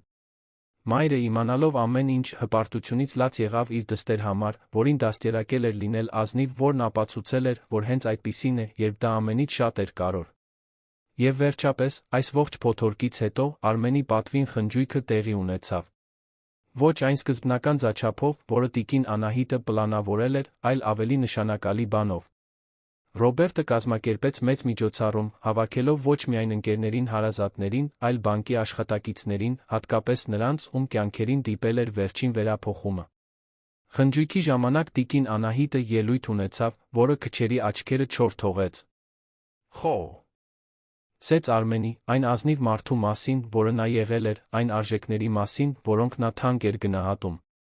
Բայց խոսեց նա այն մասին, թե ինչպես է սովորել, որ ժառանգությունները անցյալի անշարժ արձաններ չեն, այլ կենդանի սերմեր, որոնք պետք է սնուցվեն, պաշտպանվեն, երբեմն փրկվեն, երբ սպառնում են խեղդվել ագահության մոռացության մոլախոտերի կողմից։ Ամուսինս միշտ ասում էր, որ ֆինանսական հաստատությունը կազմված է ոչ թե փողից, այլ վստահությունից։ Եվ վստահությունը չի կառուցվում տպավորիչ շահույթներով կամ գեղեցիկ շենքերով։ Այն կառուցվում է յուրաքանչյուր մարդու, հարուստ թե աղքատ, հզոր թե համեստ, վերաբերվելով այն հիմնական արժանապատվությամբ, որին արժանի է յուրաքանչյուր մարդ։ Նա նայեց շուրջը, աչքերը կանգ առան Շուշանի, Լոնի, Լարիսայի, Ռոբերտի վրա։ Այսօր ես տեսնում եմ, որ այդ ուսմունքը չի մահացել։ Պարզապես նիրհում էր, սպասելով ճիշտ պահի, նորից ծաղկելու համար։ Այդ երեկոյի վերջում մայր ու որդի պաշտոնապես բացեցին Արմեն Թավադյան հիմնադրամը, նվիրված բանկային ոլորտում անարդարության զոհ դարձած աշխատողներին աջակ ցելուն։ Հիմնադրամը կառաջարկեր իրավաբանական օգնություն, ժամանակավոր ֆինանսական աջակցություն, կրթաթոշակներ աշխատակիցների երեխաների համար, ամենակարևորը՝ անվտանգ տարածք, որտեղ կորպորատիվ չարաշահումների զոհերը կարող էին ձայն արդարություն գտնել։ Շուշանը կլիներ հիմնադրամի համակարգողներից մեկը, օգտագործելով իր փորձն ու կարեկցանքը, օգնելու մյուսներին, ովքեր անցնում էին այն ամենի միջով, ինչի միջով ինքն էր անցել։ Լոնը ավարտելուց հետո նախատեսում էր անվճար բժշկական օգնություն առաջարկել հիմնադրամի միջոցով։ Լարիսան կմշակեր անվտանգ անանուն բողոքների համակարգեր։ Բոլորը ինչ-որ կերպ, իրենց ցավերը վերածում էին նպատակի, իրենց վերքերը կամուրջների, ուրիշներին օգնելու համար։ Տիկին Անահիտը, որը 3 տարի խորասուզված էր կաթվածահարող կարոտի մեջ, կյանքի նոր իմաստ գտավ։ Ոչ թե Արմենի բացակայությունը պակաս էր ցավեցնում, այլ այժմ այդ ցավը ուղի ուներ, մի ձև վերածվելու արդյունավետ գեղեցիկ բանի։ Ամեն անգամ, երբ հիմնադրամն օգնում էր ինչ-որ մեկին, ամեն անգամ, երբ մի անարդարություն ուղղվում էր, նա զգում էր, Արմենը ժպտում է, որտեղ էլ որ լիներ, հպարտ այն կնոջով, որին ընտրել էր կյանքի ժառանգության ուղեկից։ Ռոբերտն իր հերթին նույնպես փոխվեց։ Շարունակեց ղեկավարել բանկը նույն հմտությամբ, ինչ նախկինում, բայց այժմ լիովին այլ հեռանկարով։ Սկսեց պարբերաբար այցելել մասնաճյուղեր, ոչ թե թվերը ստուգելու, այլ աշխատակիցների հետ զրուցելու, նրանց իրականությունը հասկանալու, երաշխավորելու, որ հարգանքի մշակույթը արմատավորվի հաստատության յուրաքանչյուր անկյունում։ Կրճատեց իր աշխատանքային բեռը, ավելի շատ ժամանակ անցկացնելու մոր հետ, վերականգնելով այն տարիները, երբ բացակայել էր չափազանց մասնագիտական հավակնությունների պատճառով։ Այդ վերափոխման պատմությունը տարածվեց Թավադյան բանկի սահմաններից շատ հեռու։ Այլ հաստատություններ սկսեցին կասկածի տակ դնել իրենց սեփական մշակույթները, վերանայել իրենց գործելակերպը, հասկանալ, որ մոտիվացված հարգված աշխատակիցներն ավելի արդյունավետ են, քան նրանք, որոնք ղեկավարվում են վախով։ Փոփոխությունը դանդաղ էր, շատ տեղերում դիմադրության էր հանդիպում, բայց այն սկսվել էր։ Եվ այս ամենը, Ռոֆետ մի պարզ հագնված տարեց տիկին քաջություն ունեցավ չընդունելու անարդարությունը, մի որդի խոնարհություն ունեցավ լսելու մորը գործելու։ Ինչ վերաբերում է Մհերին Վալերիային, նրանք քրեական պատասխանատվություն կրեցին իրենց գործողությունների համար։ Մհերը դատապարտվեց, կորցրեց այն ամենը, ինչ կառուցել էր կասկածելի մեթոդներով։ Վալերիային հաջողվեց գործարքի գալ, բայց նրա կարիերան բանկային ոլորտում ընդմիշտ ավարտվեց։ Նրանցից ոչ մեկը երբեք լիովին չհասկացավ, թե ինչ էին կորցրել, ընտրելով իշխանությունն ու դաժանությունը կարեկցանքի ազնվության փոխարեն։ Եվ այսպես, գարնանային մի առավոտ, այդ ճակատագրական օրվանից գրեթե 1 տարի անց, տիկին Անահիտը նստեց իր այգում, ձեռքին մի բաժակ թեյ, խաղաղ ժպիտով նայեց շուրջը։ Առանձնատունն այլս չափազանց լուրջ չէր։ Ռոբերտն ամեն շաբաթ գալիս էր ընթրիքի, միշտ բերելով նորություններ բանկում տեղի ունեցող վերափոխումների մասին։ Շուշանն ու Լոնը պարբերաբար այցելում էին նրան, դառնալով սրտի ընտանիք։ Նույնիսկ Լարիսան երբեմն հայտնվում էր, խորհուրդ հարցնելու այն կնոջից, որն առան ցիմանալու, փոխել էր այդքան շատ կյանքեր, պարզապես հրաժարվելով անտեսանելի լինելուց։ Տիկին Անահիտը վերցրեց Արմենի նամակը, որն այժմ պահում էր իր սենյակի շրջանակի մեջ, վերընթերցեց ծանոթ խոսքերը. «Մի վախեցիր մեզ վերադարձնել ճանապարհի վրա»։ Նա չէր վախեցել։ Եվ դա անելով բացահայտել էր, որ երբեք այնքան կենդանի, այնքան օգտակար, այնքան կապված չէր եղել այն նպատակին, որը նա Արմենը կիսել էին մի ամբողջ կյանք։ Արտաքինը իսկապես խաբուսիկ էր։ Իշխանությունն իսկապես կուրացնում էր։ Բայց մարդկային արժանապատվությունը, երբ պաշտպանվում է քաջությամբ սիրով, ուներ ոչ միայն անհատական կյանքեր փոխելու, այլ ամբողջական համակարգեր վերափոխելու, արդարության սերմեր ցանելու ուժ, որոնք կծաղկեին սերունդների ընթացքում։ Եվ այդ պատմությունը, որը սկսվել էր նվաստացումով ցավով, ավարտվում էր հույսով, վերափոխմամբ այն համոզմունքով, որ բարին, երբ պաշտպանվում է խիզախ մարդկանց կողմից, միշտ կգտնի հաղթանակի իր ճանապարհը։ Պատմության վերջը։ Սիրելի ունկնդիրներ, հուսով ենք, որ տիկին Անահիտի, Շուշանի բոլոր նրանց պատմությունը, ովքեր պայքարեցին արդարության համար, խորապես հուզեց ձեր սրտերը։ Եթե դուք հուզվեցիք հաղթահարման, քաջության վերափոխման այս ճանապարհորդությամբ, հենց հիմա դրեք ձեր հավանումը, բաժանորդագրվեք ալիքին, մեր պատմություններից ոչ մեկը բաց չթողնելու համար, մեկնաբանություններում պատմեք, թե որ պահն է ձեզ ամենաշատը տպավորել։ Տիկին Անահիտի քաջությունն էր նվաստացմանը դիմակայելիս։ Շուշանի բարությունը, երբ բոլորը երես թեքեցին։ Լարիսայի երկընտրանքը խղճի վախի միջ։ Թե Ռոբերտի վերափոխումը, իր սխալները ճանաչելիս։ Ուզում ենք իմանալ ձեր կարծիքը։ Ամեն օր մենք ներկայացնում ենք այսպիսի լարված իրական պատմություններ, որոնք բացահայտում են մարդկային հոգու ամենախորը կողմերը, հիշեցնում մեզ, որ արժանապատվության արդարության համար միշտ արժե պայքարել։ Սպասում ենք ձեզ հաջորդ դրվագում, մեկ պատմությամբ, որը կհուզի ձեր զգացմունքները, կստիպի ձեզ մտածել, թե ինչն է իրականում կարևոր կյանքում։ Մինչ շուտով։